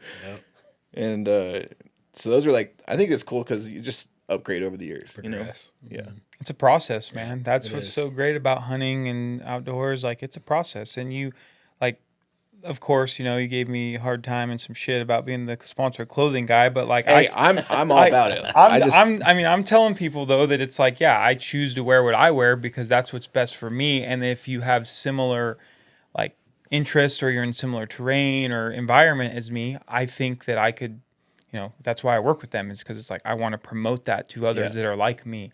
But I understand that there are other guys out there with different needs for the same environment or different environments, to where it's like, yeah, if the system I use isn't for you, then that's cool. But I want you to find what's works best for you, because I want you to have success. I want you to be able to stay out there longer and go hard and not get cold feet or get wet feet or whatever and have to leave because you don't have the proper equipment, Well, knowing you're pretty authentic too. Like, you're just not gonna pitch a product that you actually don't believe in. So, like, you're probably actually using this stuff, and then they just happen to sponsor you. So it's one of my biggest things when I work with people is if a company gives me a product and they say, I want you to do a review on this, I tell them immediately, it's going to be a while. And they're like, some people will be like, well, what do you mean? I'm like, I got to use it and abuse it. And it may never make it to the channel if it fails, because I don't want to badmouth the company, but like, if it's not something I want to put on our channel, let's have a conversation, brand owner, because maybe we can tweak it or improve it to where then a second gen or whatever it comes out is better to them, where it's worth promoting, because I don't want to go slander people through our channel. Even though that's authentic, there's a balance between like trying to hurt someone's livelihood through their products they're creating, right, and then also giving like true feedback that's like, okay, this product is great for these scenarios, it struggles here, and this is who I wouldn't recommend it for. Like, that's a lot different than, oh, this is a piece of shit, essentially, and you don't want it. So, I'm pretty honest with companies. Like, I mean, I'll just FHF, for instance. I've been using them a long time, but their newest harness has been on the market for 3 years or something like that, and I still haven't released a review because I'm working through it and I'm using and abusing it, and I'm to the point now where I can talk it through all the way with people. And, I've talked with Paul and stuff, their owner, and just been like, here's what I like. Here's some stuff that maybe improves. The price is crazy, type of things. But like, let's talk about why the price is why it is, so I can tell a consumer why they should look at a FHF versus a marsupial, because the price is so different, even though they look like they're the same, Yeah. What do you guys think about all the new like technological restrictions? Like, I just seen they come out with, well, they didn't have lighted nocks for a while, and now you can have lighted nocks, and you can have mechanical broadheads now. But now I think they're trying to take away the cell cams, right? But you can still have regular cams. So like, but I know in Utah, like, you have to have all cams down by August 1st. You can't have anything up during hunting season. So do you keep a pretty good pulse on Utah and what's going on? Because I don't. Do any of you guys hunt Utah, really? No. my dad just lives in Utah, and so he puts me in every year for like my points and stuff. Does he hunt any of the general stuff over there? And there's been a couple years where they just told me, like, you're not getting a tag. He'll put in for the hunt. He's always hunted since, central Utah for a general archery tag. But do you have a pulse on like how that trail cam ban has affected over there so far? Like, is there any? No, I mean, I think. Is it pretty new still? It just happened a few years ago. Yeah, they have to. I've only killed one elk with my bow, and that was in Utah on a guided hunt. But we've gone on that hunt a couple times, my dad and I, and so we've kind of become friends with that dude, and we've talked to him about how it affected his business and stuff, and he says it kind of sucks because, he guides people, and so he doesn't have any of them are cell cams, but he's like, when we go by and I can't check anything, he's like, it doesn't really affect too much. Like, elk are elk. They're pretty patternable once you get to know where they're at. But he's had more of an issue with, like, fishing game will harass him and stuff about more like finding, Like they found one of his old cameras that he had lost a long time ago, and like you could check the SD card, and it was like 2 years ago of pictures. But then they're like trying to give him crap about it, and Yeah, my thing, and maybe you guys have more insight on this because I have an opinion and I don't want to share yet because you guys might know something. But like, what is the fishing game trying to do by banning this quote unquote technology? Is it as simple as what the claim is about how it's affecting harvest like stats? I don't think Like, Fish and Game actually honestly cares. I think they're getting kind of the puppet string pulled from them, from the higher ups, and who directs them and who writes their paychecks. And I think it's actually more or less non-hunters that are actually trying to do it. I mean, there's probably a very small percentage of hunters that are really trying to push the banning of it. I think it's more people that are like, wait, what? You guys use cell cams to check on animals to kill them? And they're already anti-hunters. So it's the anti-hunting group, and then their board members and those people, and then now they're pushing it on and pulling the collars of the Fish and Game, who are now have to force to.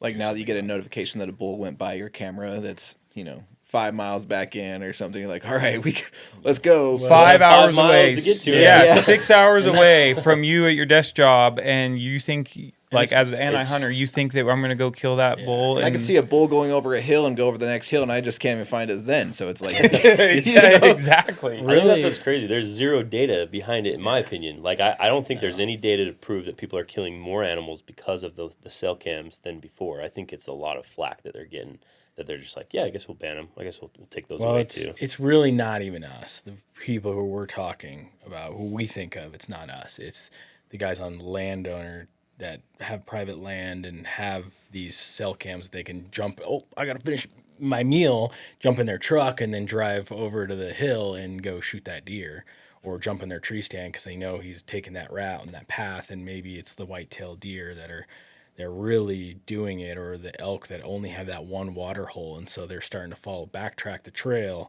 where they can get to that area to hunt and find the success really quickly. or maybe those big like mossy back or those kind of people that actually have people out in the field that are that like scouting and stuff for them. And they want that immediate. And that's what, from my understanding, it's the cell cams that you get notified where they're at all times. Not necessarily the cams where we have to go check. I got to go back up there next year and go. Right. buy this, So what's scary though is that's where it starts, is the cell cams, right? And like I have a lot of feelings about this because it's the Fish and Game does things like puts out a public comment period, and they ask for the public's feedback and the public's comments on this. The Fish and Game receives the public's comments and the public's feedbacks on stuff like this, which is not in favor for something like this to get pushed through. What does the Fish and Game do? They push it through, or they continue to work to push it through. Okay, it goes back to what Will's saying. Who's pulling the strings here? Do you really care about the public's feedback, or is it whoever's pockets are deep enough to influence the lawmaking of the state, which is scary because then, like I was saying, where does this stop? And where does somebody within these agencies draw the line and say, this is wrong, this is unethical, this is not what the sportsmen of the state of Idaho, for instance, want?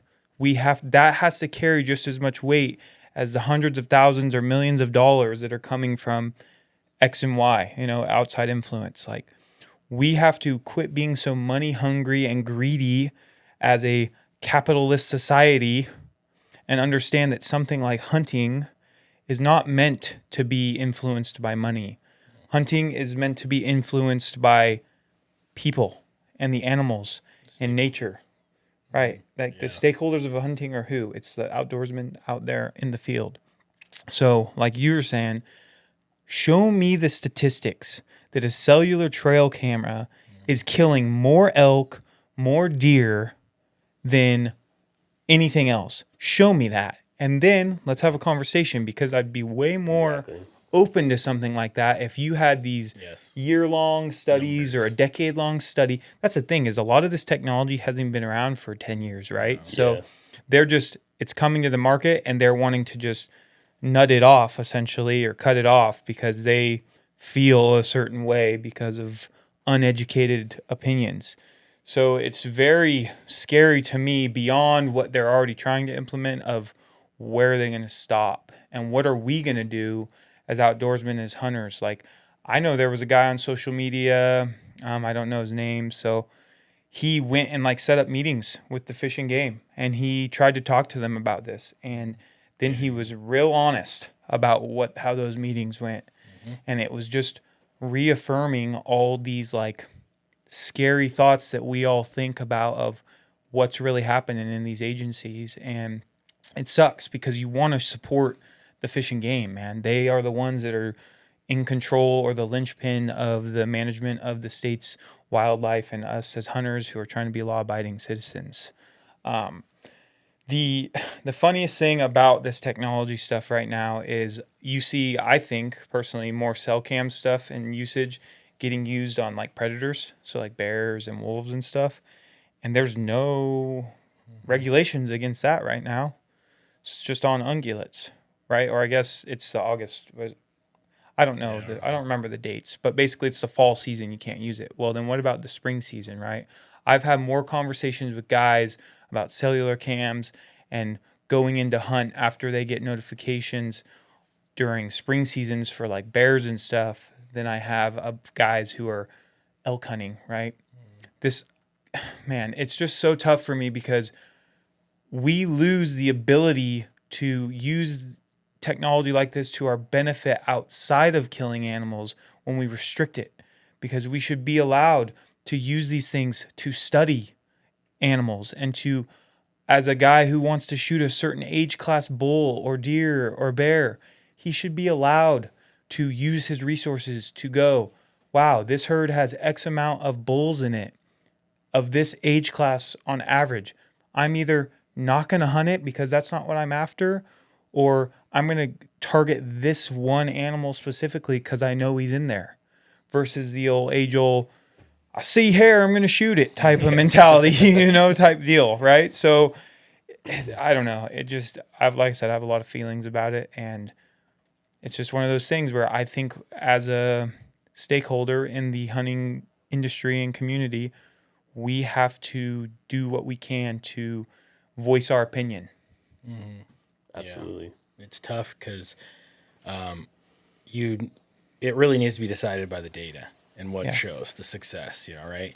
And if you don't have the data, then they don't have an armed leg to stand on. It's just like hunting regulations. Back in the day, Idaho hunting regulations was like 3 pages.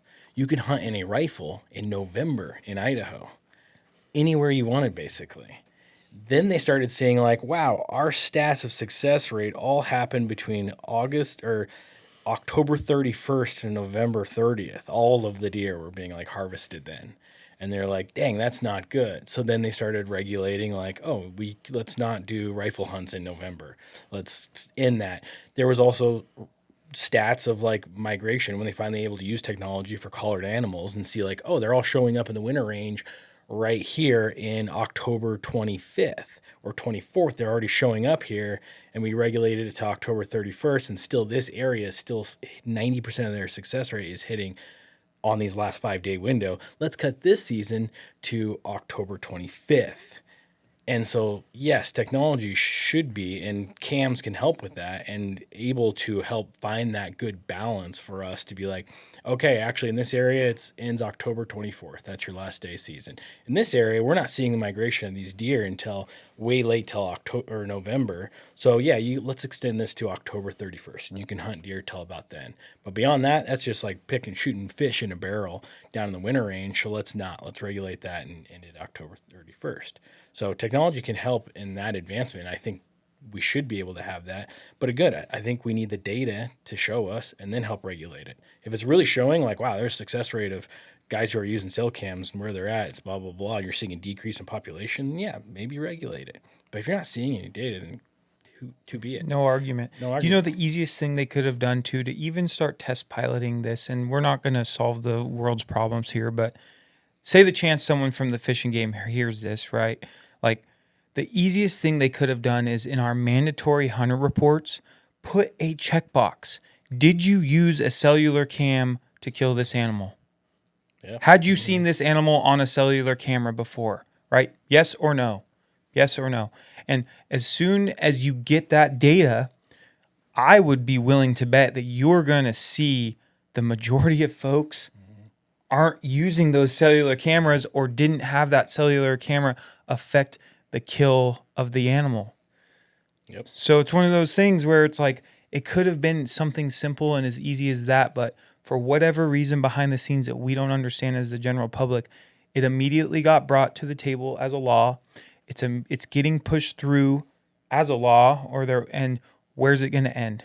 So that just scares the shit out of me, to be honest. Like, it's scary.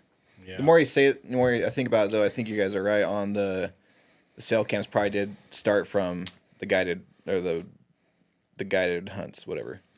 Like those people, I think, were the ones that would be ruining it for everybody because they do have the staff that if camera A goes off, all right, and we have a bull in this area tomorrow, that's where we're gonna go hunt. So I don't know if that'd be more like if you could just restrict that only to if you have a guided license, these rules apply to you. But then they'd probably find ways around that where you're not a guide, but you tell your buddy that's not like, hey, my camera went off in this area. So I mean, that's only the way I could think that it makes sense is if a lot of these big mature animals are getting killed because they're getting notifications. But I mean, I still think that's probably like a 1% out of the whole state. Show me that data first before you start like making that claim as a fishing game. Show me that data that you know. So. And it's such a small percentage of the population. Yeah. Like you think about it in general, most animals aren't patternable enough to actually have that. Small sections, yes. Yeah. Whitetail deer, yes. Early season, yes. Elk in certain areas where they're going to the same watering holes and they're doing the same things. Nevada, Utah, they have like water resources and there's like they're a little bit more patternable. But in general, for most people who like aren't savvy in hunting, good luck trying to pattern freaking animals in general.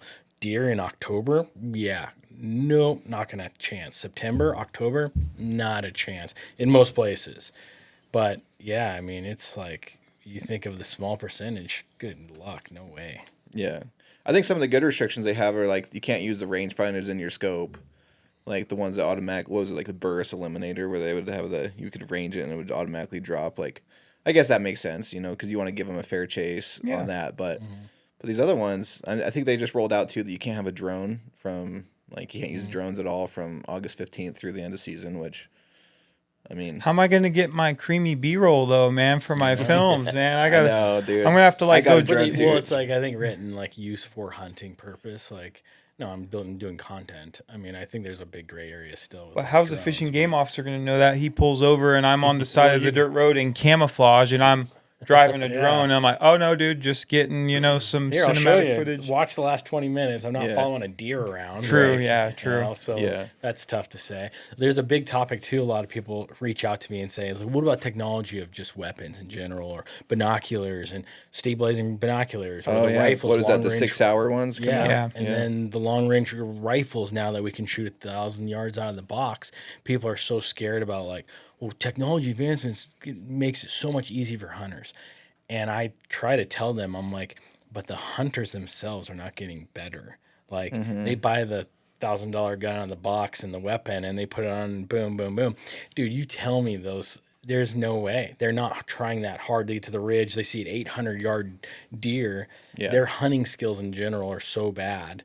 And knowing the wind direction and all, just, again, being a better hunter of your own equipment, they're like, boom, miss. And it's just like, dang, this gun I bought to shoot 1,000 yards. And I'm not killing this thing. And I see it. I've watched these guys with really good equipment, and they're missing. And it's just like, man, I could have snuck over there with my dang bow and got that thing killed. Yeah. And so I try to argue the point. It's like, a lot of these guys buy all this gear and all this fancy equipment and actually like aren't that successful. And I guarantee you that success rate does not cohere with their advancements of their technology. Yeah, because you could shoot on a flat bench at the range at 1,000 yards, but try hiking up a mountain, your heartbeat's going. Like your heartbeat can make you miss a school bus at 1,000 yards. Like, so you got to put your reps in. You got to know your ballistic coefficient, like all these different things, and how your elevation is at. Like, And if people are willing to do that, though, that's good. That's great. That's amazing. Like we need that in the hunting community. We need people to like invest into what they're doing and get good at what they're doing because it's only going to help our case for hunters so that we can keep hunting around because that's what's scary is hunting. Where's hunting going with media today and politics and all these things? Like is it going to be around forever, or are they going to try and cancel it? And this whole topic about the fishing game, trying to like limit our abilities, like it's just scary what they could do.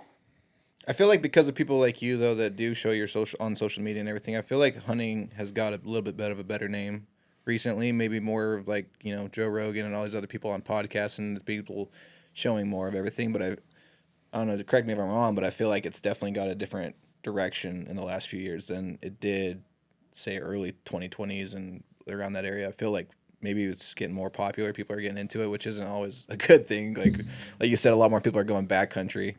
You're back in there 5 miles and you're still running into people. But you know, I feel like a lot of more of the social media side of people showing the authenticity of it and like the challenges have kind of given it a better name. Yeah, I mean, I feel like some people get burnt out, and so the more producers out there and influencers and throwing it out there, a lot of people get burnt out and turn it all off. And they're like, you know, going back to the roots. I'm just going to go back to being the basics. I have a lot of my friends who are like super into it and follow and listen to podcasts. I myself, I don't listen to podcasts necessarily anymore. I don't watch YouTube videos anymore, hunts. Like there's a lot of big people out there like the Hush Crew and all these other people. I do not watch any of that stuff anymore. Kind of just totally been turned off. So you get back to your roots and you feel more grounded again. And it's not like it's a bad thing, but I do feel like, yes, it does help a lot of people get motivated and learn and be ethical and be like, oh, I need the right boots. I need the right stuff. I'm listening to these podcasts, which educated me, which helped me a lot. And, you know, mentors and finding Corey Jacobson and finding people like me who are like, hey, I want to learn more about this. So you learn enough to where all of a sudden you're lethal. And so it does definitely help. You got the Joe Rogans and Cameron Haynes, and now you got all these fitness influencers that are picking up the bows and the CrossFit guys that are now shooting and Jocko. Yep. And so it's like a good movement to see that is definitely supportive. Again, it's a good balance, but as just like anything, you got to adapt and learn to be better as yourself or hunt harder or longer or go chase in different countries or just be more better skilled at your craft. You know, back in the day, yeah, we'd ride our dirt bikes in, drop our dirt bikes off, set up camp, call in a bull, kill them, boom, done. It was over with.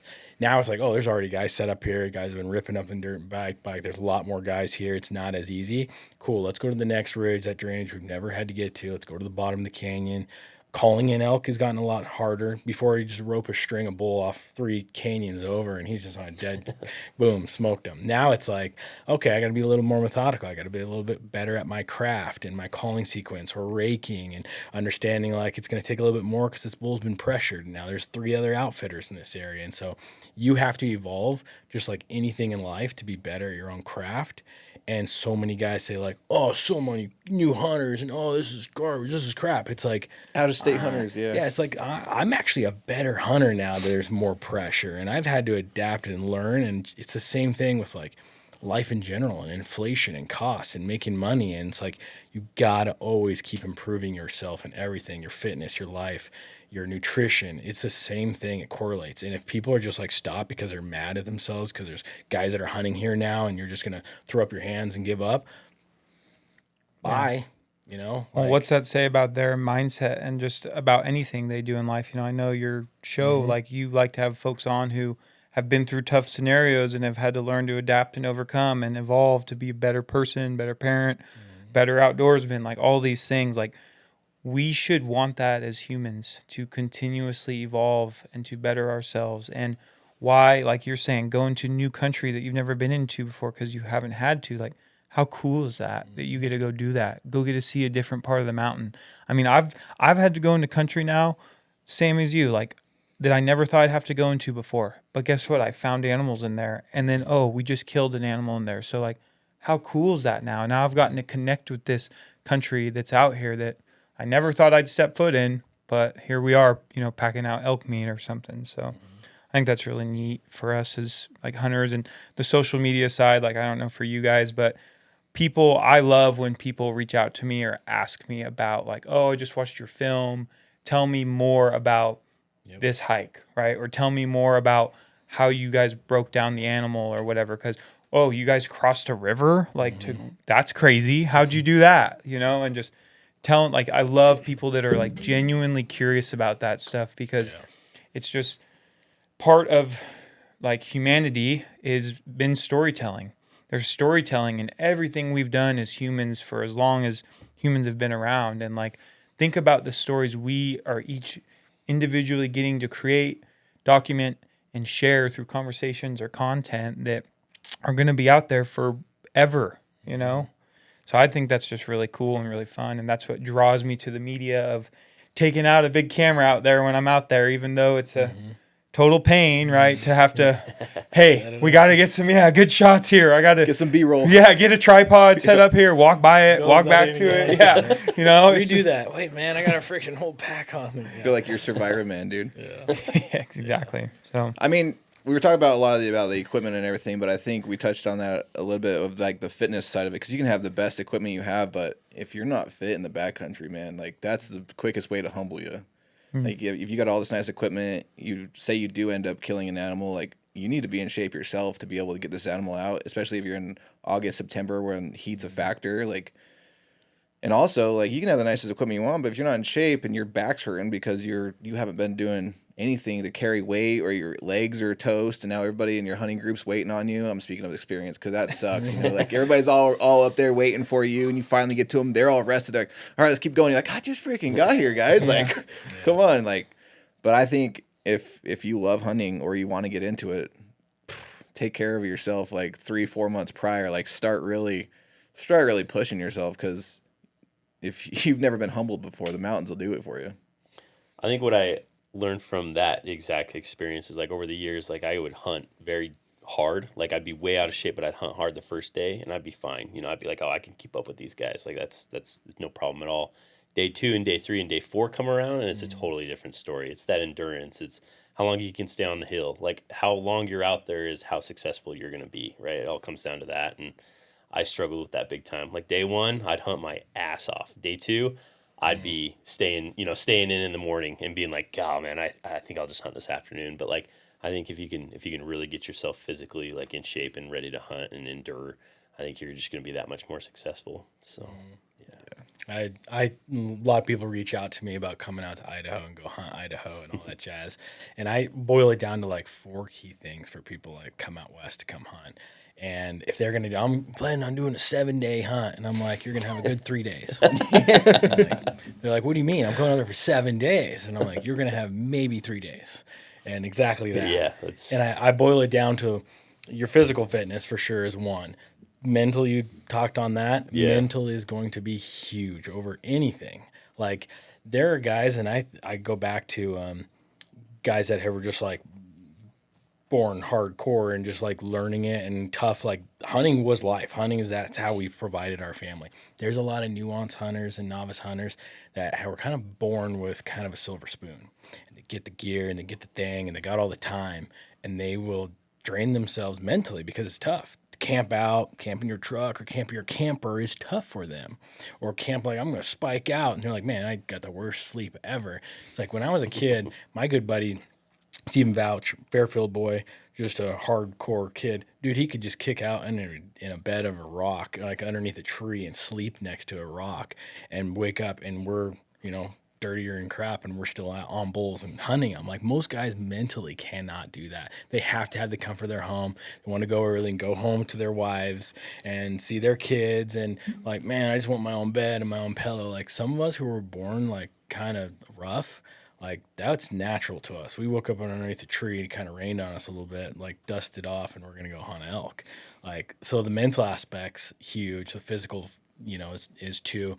And then just like, the exposure of it all, like knowing like it's a lot to grasp in these mountain ranges, might being lost, all these things, weather, it rained for 2 days, snowed on us one night. Like there's a lot of that just enduring, and like mentally they're kind of like tapped out and they're like, man, I need to kind of refresh, get a shower in, need to go home, or go back to base camp. And so it's like, they're not hunting those 7 days. You're hunting 3 of those.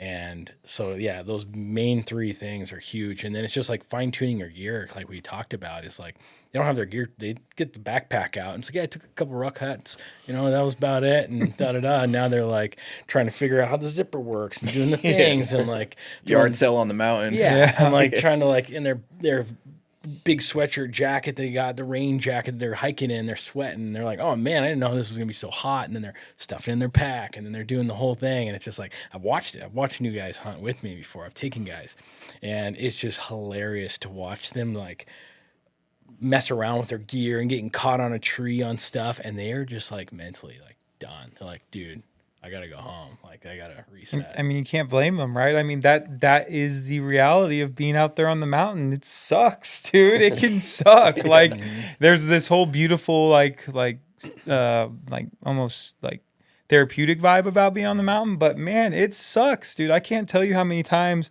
if I haven't been on the mountains for like a month or two, like I go out there and then I sit in a rock or sit on some brush and I'm like, would you just get out of the way or get more comfortable? Like I thought this was like, I was used to this, you know, but there's like this readjustment to the mountains, and like, it's just, yeah, you can't blame them like when they get irritated, but yeah, it just drains their mental ability to be able to still want to be out there, because they know like a couple hours away is, you know, the creature comforts that we have. And it's just, I'm smiling because it's just so funny. Like, cause I've been that person. I've seen that.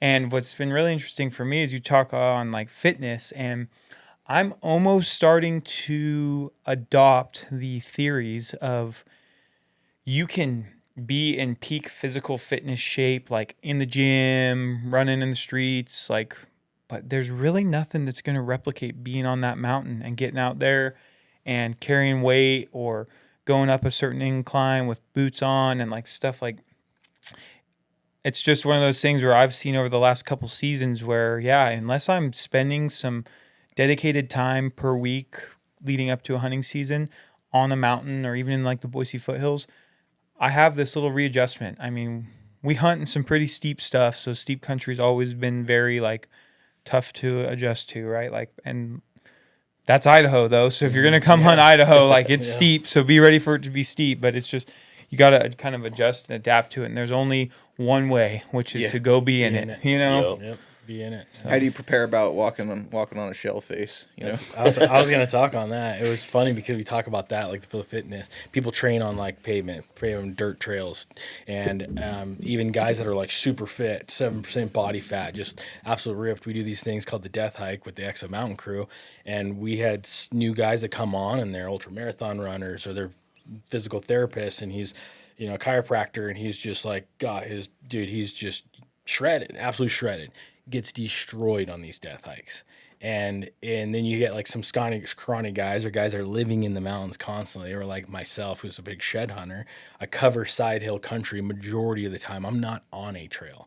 The ankles and your feet, and just guys who hunt, like all of a sudden they're like, man, my feet, my ankle, I hate this side healing.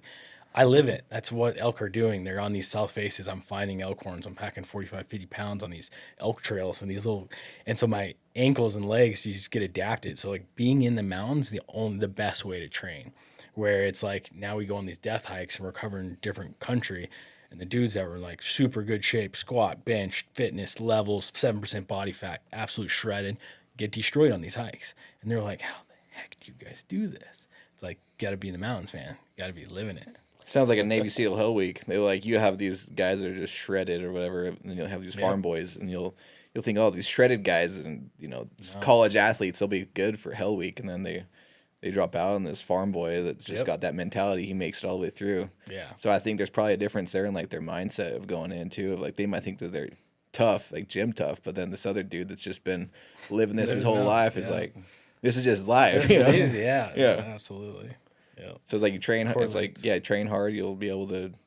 But I guess training hard, you got to train in the right elements. You got to diversify your training. Yeah. I mean, because when I went through my whole weight loss thing and lost all that weight, and like, I was in better shape physically when I lost, you know, back in 2018, 2019, where I lost 90 pounds or whatever. I was in better shape physically than I am today, but I'm almost in better shape physically for the mountains. Because I understand what it takes to be in the mountains and how the mountains really move and how to walk in the mountains. Like, I can move in a mountain so much more efficiently now to where it doesn't tire me out, even though I'm, you know, I have a little bit more weight on me, you know, 10, 15 pounds more weight on me than I did, you know, 7, 8 years ago. So it's just like I said, that's why I've been adopting this different methodology around, train hard in the gym and be dialed cardio, and legs wise, but also you got to diversify a little bit. And that's why a couple years ago I tapped into the trail running, because I thought the trail running, this is going to help me. And it did help me, but it like trail running, man, like especially long distance trail running, you start to really deplete like some of the energy stores that you need for like the mountains, right? So like, yes, you have the endurance, but it's not the same as putting a 50-pound pack on and hiking in, 7 miles or 6 miles. That's why you got to keep them little Debbies present. Yeah, exactly. Emergency. Yeah, dialing that nutrition is so key and so different for different people. It's crazy like what people run better on, whether it's carbs or protein or having that balance. And that's a huge thing, especially when we do these death hikes. Like people just tank themselves and they're in good shape, but they tank themselves because they're not dialed with the right nutrition and the right salts and all that jazz. So that's a whole nother ball game.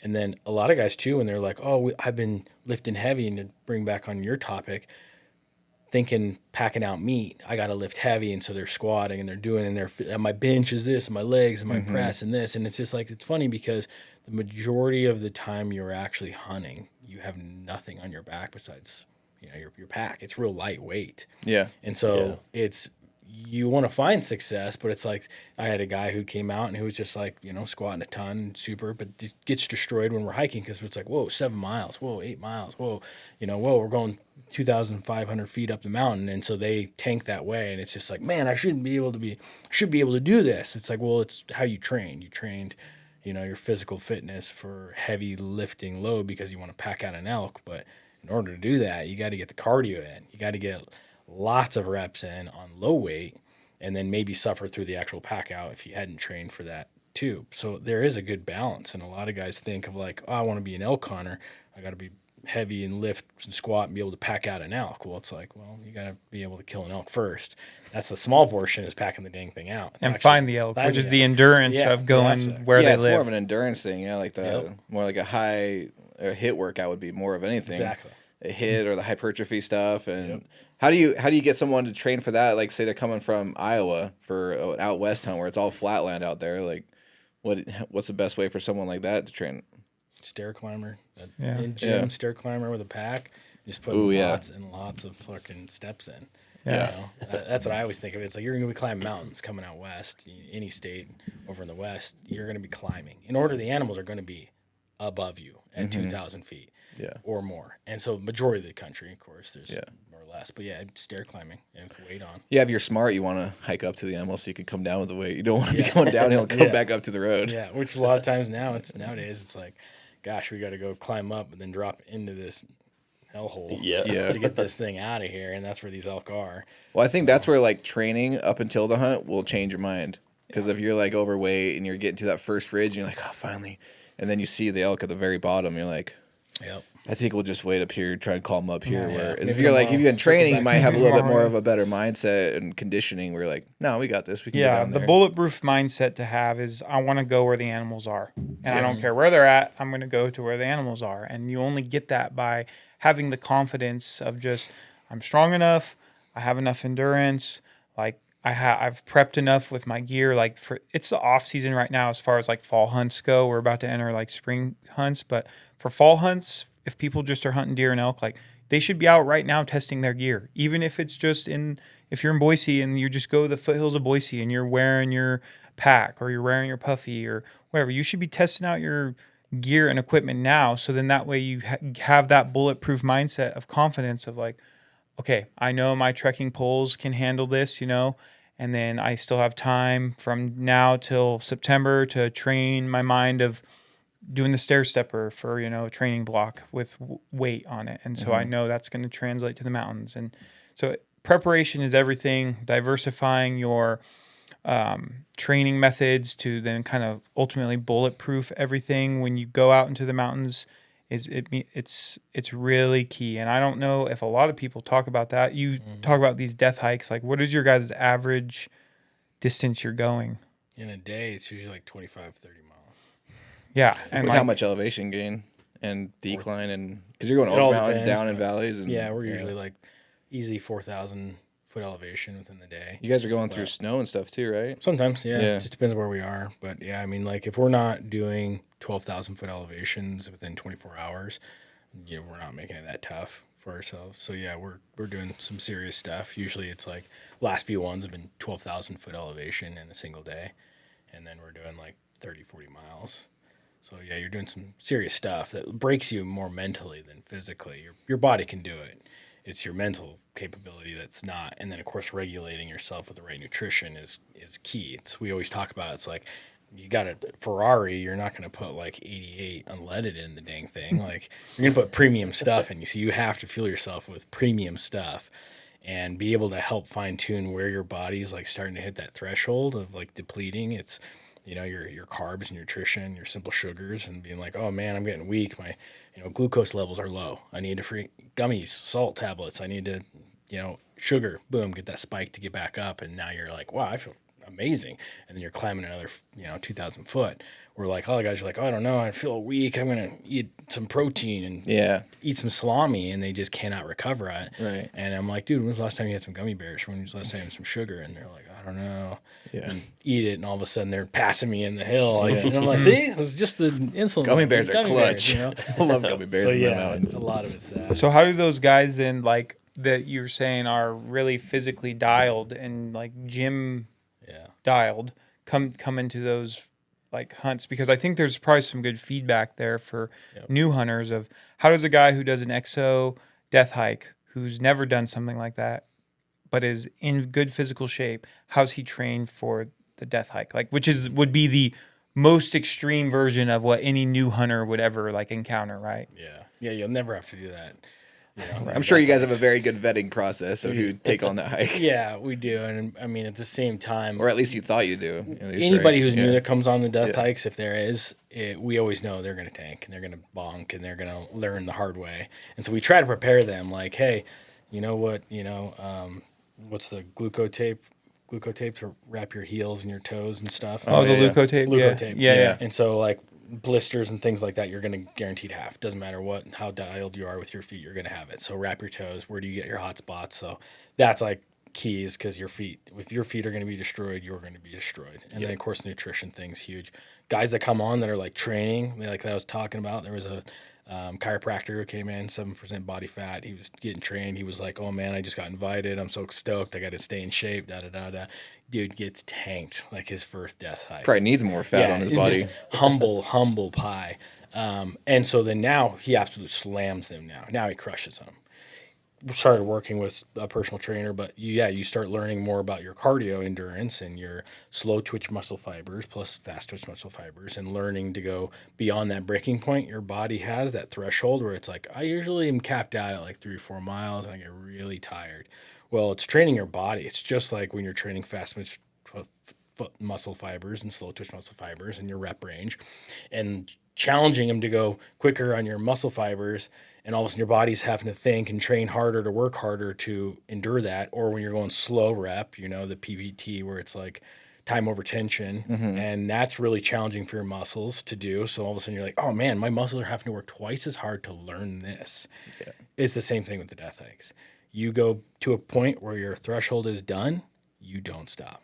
I'm now breaking into new ground and new territory physically that your body's now learning to adapt, and then mentally too. Guys just tank on the mountain. We had the 100 milers we do. Typically we try to do 100 miles within like 2 days. So it's like 50 miles. You ever done that? You have the threshold. Well, if you can push yourself through that, your body, your mind stops. Just like David Goggins stuff you hear about. It stops first. But if you can get at like 40%. Yeah. And so you don't realize it until you've actually done it, where guys will be like, dude, get up. Like, here's some gummy bears. Dude, I'm just done. I'm done. You have no place to go. We're in the middle of nowhere. Where are you going to stay? You're gonna stay here. And we have talks. We've had talks with guys where it's just like, he's not getting up. He doesn't want to get up. Like, he's tired. He's sick to his stomach. Can't take anything down. But your brain's just shutting down. Your brain's shutting down. Get up. Start moving. Start walking. Yeah. Wow. And so physically push themselves, and they're walking on a trail. You're pouring water on their neck, whatever, sucking on a gummy bear, because that's all they're going to be able to do. And drink some more water, throw throw some salt tablet in your mouth, keep walking, put your head down, stay out of the sun. And then all of a sudden it's just like your body is pushing through. Yeah. Your legs, who is cramping, is pushing through. And then all of a sudden you are over pushing your new boundaries and new territories. Now your brain's like, whoa, I just crushed like 50 miles for the day. Next time you get to that at that, you're like, oh, I know I can do this. I've done it before. I've broken through that barrier. And so it's just like endurance athletes. I'm sure when you listen to like their podcasts or David Goggins, that's what you're doing, is you're breaking through new territory that your body can easily do. It's just getting over the mindset. So where's the threshold that you see then for guys who are new to that hunt, or not hunt, but guys who are new to that death hike versus guys like yourself who are like more seasoned in that death hike? Like, what's the average mile you'll see someone break for new versus someone who's been seasoned? Yeah. Good question. That's awesome. No one's ever asked me that. It's funny because it's usually like the first 3 miles. These guys will bonk because they're trying to like stay up with the first group, or like it's nerves. You know, these guys get like real nervous and they're like, oh man, I'm with this crew and I got to stay up with them and I've been training so hard. And so they actually bonk really quickly, or they just like, I don't know if anyone's done like a marathon or ultra, and all of a sudden it's like, oh, I got the marathon today. I'm going to eat these extra sandwich. I'm going to eat this extra, I'm going to eat this or do something different. And they change their entire regimen. And so these guys like change their regimen, or all of a sudden they're eating too much food or drinking too much water. And then, or they, the exact opposite, and they bonk is what we call it, within the first few miles. Wow. Guys bonk. That's crazy. I wouldn't have guessed that, to be honest. I was thinking like 20 or 30. Yeah. So they bonk early, and then the guys that haven't and they can push through that, it's usually like the fact that a lot of us know how to regulate and how to take breaks. We'll stop 5 to 10 minutes. We don't want to cramp up. We don't want to sit too long. And so we'll get back up, grab our packs, and we're like, we good? We good? Yep, let's get up. Where a lot of other guys who had a lot more time to rest or used to the rest period, they're like, man, I just sat down and got water and I just finally got something in me and I'm sitting in the shade, like I kind of want to hang out a little bit longer. And so they start to cramp up. And again, it's get up, move, start going. I don't want to cramp up. I know if I do sit here, I will cramp up and I'll get tired and I'll get stiff and my neck starts to hurt or whatever. And so we get up and start moving, and these other guys are like, whoa, no, I'm not ready for that. And it's like, trust me, you're going to want to keep moving because we don't want to cramp up either. I'm in the same boat as you are. Yeah. But so, yeah, it would be, again, probably like it's all depends. There's guys that are all different levels, but usually it's the rest after that, like the big rest period halfway through the day where it's like you're not regulating yourself and your body feels like it needs to rest. And so they want to sit back and they're like, I'm going to wait for this next crew to come. It's like, okay, we never see them again. Done. So are you guys sleeping at all? Yeah. Some of them we do, some of them we don't. Some of them we push through. 27 hours, I think I've gone the longest without sleep, 27, and that one's pretty brutal. Day haze, you're just kind of walking and hallucinating. Wow. It's kind of nuts, and you just kind of like find a spot and kind of move, and you got to talk to your buddies and do the whole things and splash water in your face. And remember being in the Copper Basin and just like feeling like all the mountains were like moving. And yeah, you just got to protect yourself from the sun. But doing stuff like that, you got to gain so much confidence in yourself. Like that's got to be such a cookie jar thing. Like David Goggins says, like you're just throwing these in your cookie jar. Now something pops up in your life and you're like, I freaking did a death hike, dude. Like this is nothing. That's the goal. I mean, that's really kind of the goal. And if we first started those things for just testing the packs and putting the packs to use and putting them through everything. And then it was like mental. But yeah, I mean, you go to that next ridge and the bulls have gone to the next canyon over and you're like, no problem. Like we've done 27 in a day. Like, it's another 3 miles. This will be only like what, 8 today. I got no problem. Let's go. And you go over there and you go kill the bull, or you're just going to the next ridge, or you wake up the next morning and you feel like you did on day one. And so it's like I can do 7 days straight of elk hunting, 8 miles, and then all of a sudden you're waking up on day 7 and you're like, good? Yep, let's do it. Boom, you're gone. Where a lot of the guys trailhead were like, we've done it. We're trailheads where we've been coming and going. These guys are back at camp at 5, drinking beers, getting the steaks going. We've just turned around now. Turned around and started going back in the mountain. These guys are like, dude, these guys are absolutely nuts. So yeah, it's building that confidence really to be able to just consistently go in and day out and know you can go to the next ridge and find success. So I think that's how somebody that's coming out like to train for would be like, before you go hunting, do some hard shit. Like sign up for a half marathon, sign up for something you've never done before, and then just gain all these moments so that when you're not seeing any elk for the first 3 days and you want to go back, you're like, No, like I've done harder stuff. Like we can just stay out here. Just building that confidence, filling that cookie jar, you know. Yeah, that's good. That's pretty good. Going back to your wins that you used to have to know that you can break through, you know, Yeah. you can push past that. Absolutely. How many people usually go on those death hikes? Depends. Usually there's like 22, 27. We've had it where there was like 14 or 12. And then we did one death hike that was like really, we started with like 16, 18. And then after not even day one, it was like the first, we did Bora, climbed to the top of Bora. And then Bora was kind of sketchy. So there was some heights restrictions for a lot of guys. There was only 5 guys that got to the top of Bora. Then we traversed down, went to Idaho, and tried to hit 3 peaks. And by the time it was like that evening, we only saw 5 guys out of like 18 the first day. It was like, where'd everyone go? Wow. Find out they turned around and were like, no, the heights thing got to me. And so, yeah, it depends. And so next thing you know, there's only 4 guys at the end of that actually finishing, or 2 guys that are actually finishing the death hike, because a lot of these other guys are waving the white flag and are out.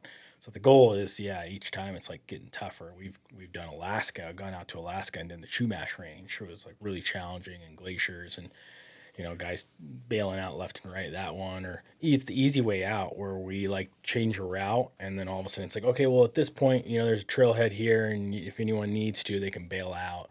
And that easy point, that brain capacity, we've heard that in the military, where it's like, hey, we got 1 more mile, 1 more mile, 1 more mile. Or it's like, hey, this is it, you know, 4 more miles. And then all of a sudden they're like, cool, we accomplished the 4 miles. And then the sergeant's like, nope, we got 2 more miles. Most guys are like, you said 4. And I had only mentally prepared myself for 4, and they are done. They ring the bell. A lot of these things too, it's like hunting, or it's like we have these death hike where it's like there's a trailhead and there's an inlet and there's a guy who's going to check a checkpoint. A lot of guys are like, I'm going to the checkpoint. Yeah. And they're not finishing.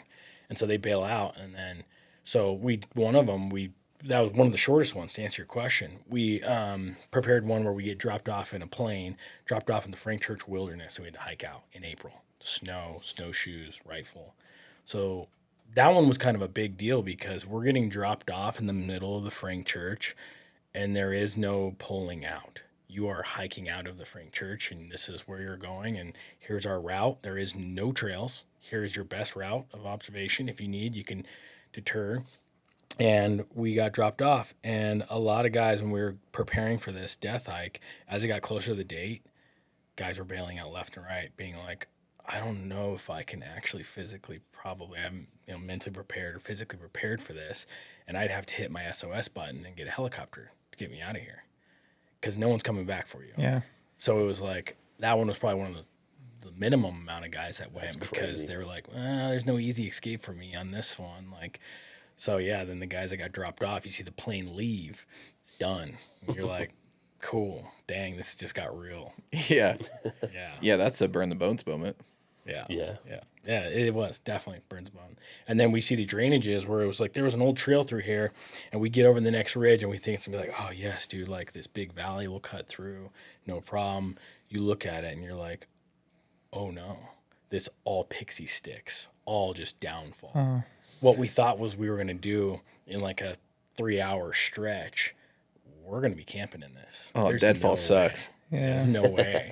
And where we thought our mileage was going to be, and that's another thing too for people that come out west, that's a huge thing. That's also very important, is the fact that what you see on a map in 3D on Google Earth and on X is nowhere close to what you're going to experience. Yeah. And what you think you're going to do in like 3 miles, add like an hour, 2 more hours. What you think you're going to cover in a day, decrease that by half. Like we've always thought about that, and it was just like the same thing with these death hikes. It's like, okay, yeah, we did draw the line. Okay, that's 8 miles to there, and it's just like, no, let's add 2 more miles to that, because we're gonna have to deter and go up and down and go through, and what we think is gonna take us 2 hours is actually gonna take us 4 to 5 hours to get through.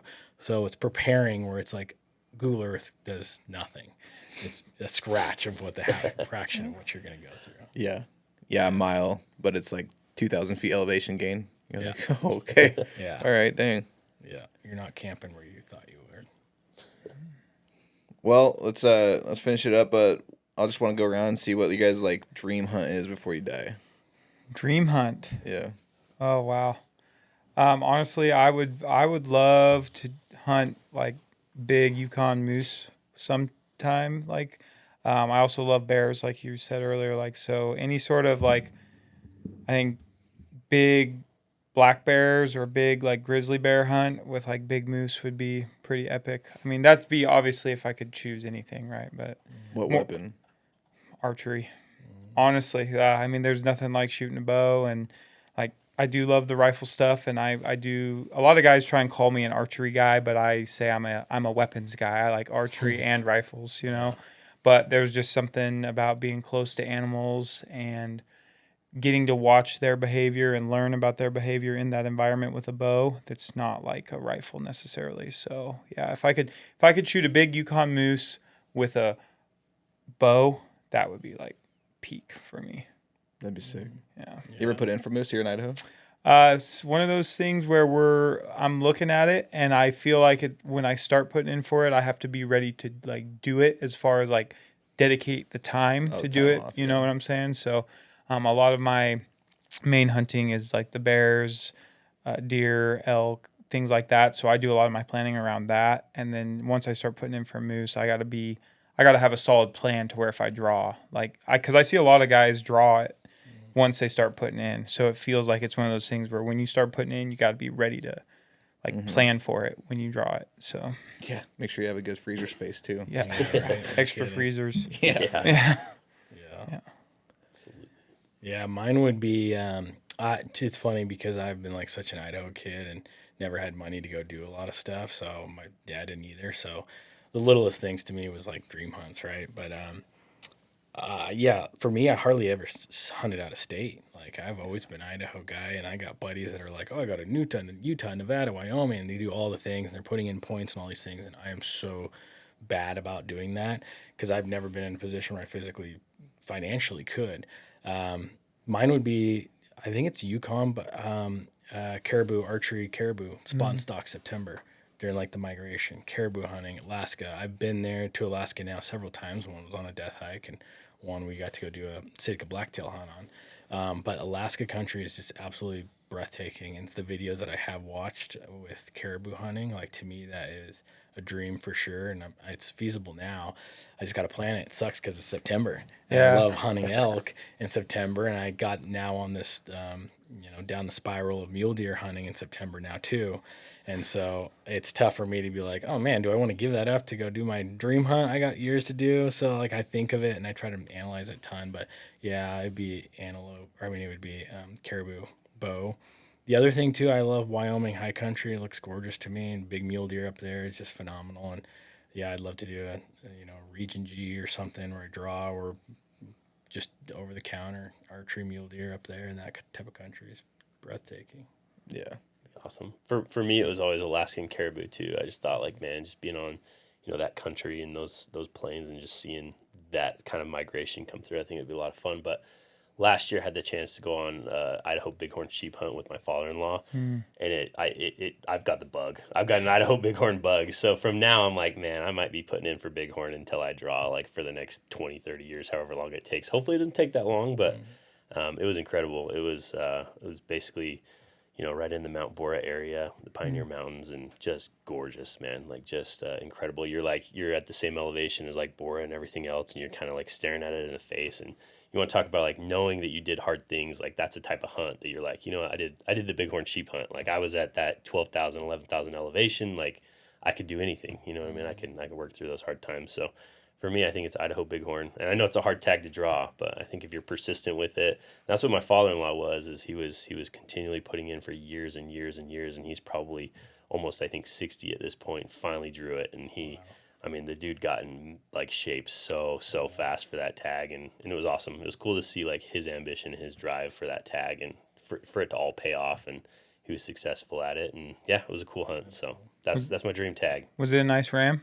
Yeah. That's I'll have to show awesome. you pictures after this. It was really awesome. So Yeah, sheep guys are like crazy, man. Like sheep guys, like Yeah, I they went, get A different breed. yeah, they yeah. get the bug. I think that's what it is, man. Like once you put your hands on just the mass of like a bighorn or a doll sheep or whatever it is, like you just catch this bug. It's weird. I heard one of the best odds that you can get to draw one of those is just be putting them in like those sheep shows. Like that, like because otherwise, if that you draw too, yeah. regularly, it takes forever. But I mean, if you got the money, then to put in for those tickets, the raffle, then at the banquets or whatever. Yeah. Yeah, I went to one of those one time, and there was a sheep hunt that raffled for like $87,000, and I was like, Well, that's an auction. I'm just saying you could buy a raffle though. oh, like just like a raffle ticket Yeah, for. yeah. Oh, okay. Yeah, auctions are a whole other story. Yeah, I was like, it was an auction hunt, I guess, and I was like, are you kidding me? Like, that's a cool sheep, but like that's a lot of money. You're paying like pay it. Yeah. or like paying a $500,000 for the Antelope Island deer. Jimmy John's owner. Is that what he paid? Yeah. Oh, It was like really? $500,000. Hey, but that percentage wise to what his net worth is, right? Yeah, It's like us exactly. going to buy some milk. $500. Yeah, exactly. You know, Yeah, it's not- and it's all a write-off probably. Yeah. He'll find a way to write it off. I think for me, like, honestly, I just want to kill a 6-point bull elk with my bow. That'd be sick. But like, if I had to travel to go somewhere, I've always thought Lanai, the axis deer, would be cool. It's funny you say that, dude. I'm actually in the middle of planning one of those right Really? now. Same. Yeah. So really? Yeah. That's Or this sweet. year? For January, probably next. Maybe this year. I mean, I'm not planning it. Someone else is kind Oh. of planning it for me, and I'm like, okay. Yeah, I'm literally we're like before we did this morning, like we were looking at some videos of the areas we're gonna be in and stuff. So we'll probably be there in August, which will be hot. This year? Yeah. Dang. So it's gonna be hot, but What's their season? Because I know it's kind of different too with them, right? So Lanai is really interesting, and I've only recently learned this. So if anybody has more like knowledge, feel free to like speak up. But from what I understand, the like general hunt in Lanai it's like a draw, and it's like a state hunt thing, and you have to draw it. But then there are public or private landowners, and some are through corporations or like a wildlife management company that you can go through, and they do like these daily rates to hunt on their properties, which a lot of the land on Lanai is kind of eaten up by this. And there's guide services that own a bunch of land, so you'd have to go through the guide service. But then there's some other like wildlife management companies on Lanai that do these daily rate things, and you can go through them, and it's way more affordable than going through a guide and stuff. And you obviously get to go do it versus like doing the draw. kind of like paying a trespass fee kind of thing. Kind of. Yeah, it's like an access fee. Yeah, exactly. access, Yeah, yeah. so it's an access fee, and you pay it, and with your access fee, you can kill a buck deer, a doe, and then a ram mouflon sheep and a ewe mouflon sheep. Oh wow. And it's like a daily thing. So this is That's cool. yeah, I'm literally in the middle of planning this right now. So I've been trying to research like herd numbers and stuff like that, and the Hawaiian like Department of Resources or whatever is it's a little hard to find this information. So I've been going through the rabbit hole of like YouTube and like Instagram of guys who hunt these areas, and I've been finding enough information to where I think it's definitely doable. I don't know how much of a challenge it will be. It seems like it's going to be a challenge, but yeah, it's going to be crazy. So Tell your girlfriend you're going to Hawaii for a week, and then you're like, "But I'll spend 3 days with you." it's our honeymoon. It's Oh, you guys going together? Oh, It's there our you go. honeymoon. Oh, okay. Ellie's doing I was it. gonna say with it'd be me. a funny joke. That's Like, awesome. we're gonna go to Hawaii. Oh, Yeah. what island? Maui? No. Lanai is even better. Yeah. So yeah, it's our honeymoon, and she chose to do partial hunting and then partial vacation. Like Nice. I was totally willing to be like, hey, yeah, this will just be our honeymoon. We can take a break. And she's like, well, I want some meat. I want to make sure we can get some meat. How's that work with the meat going across? It's still America, so I know it's not like taking meat from Mexico to here, because I know that's like you can't bring meat from Mexico or something, right? Yeah, so there's like a local butcher and stuff, and that's what I'm still like researching is the full costs and everything of how to ship it, because you have to, I think, bring it across from Lanai to like Maui or whatever, and then you can ship it from Maui to the. I imagine it's like the fish from Alaska. They just package it and then you just Yeah. I'm just gonna be happy if we even get the opportunity to shoot something, to be honest. So I mean, figuring out the meat stuff, I'll want to figure it out, but I just hope we get to shoot some stuff. So Yeah, that's cool. I'm looking forward to watching that video then. oh yeah, it'll be a video. You should do a live like on your stories like update, you know? Yeah, no, for sure. Like day by day, like Yeah. updates. That'd be cool. Yeah, for sure. So Well, cool. Thanks everybody for coming on. This is sweet. It was our first hunting group podcast, so I was like, well, we got all the gear. Might as well get a hunting one in here. So yeah, it was awesome, fun. man. I appreciate it. Sweet. It's time to start catching that itch. We're Yeah. getting close. Yeah. Sure is. Shed hunting. I hope to get out. Yep. yeah, cool. Thanks guys. Thanks, guys. Thanks.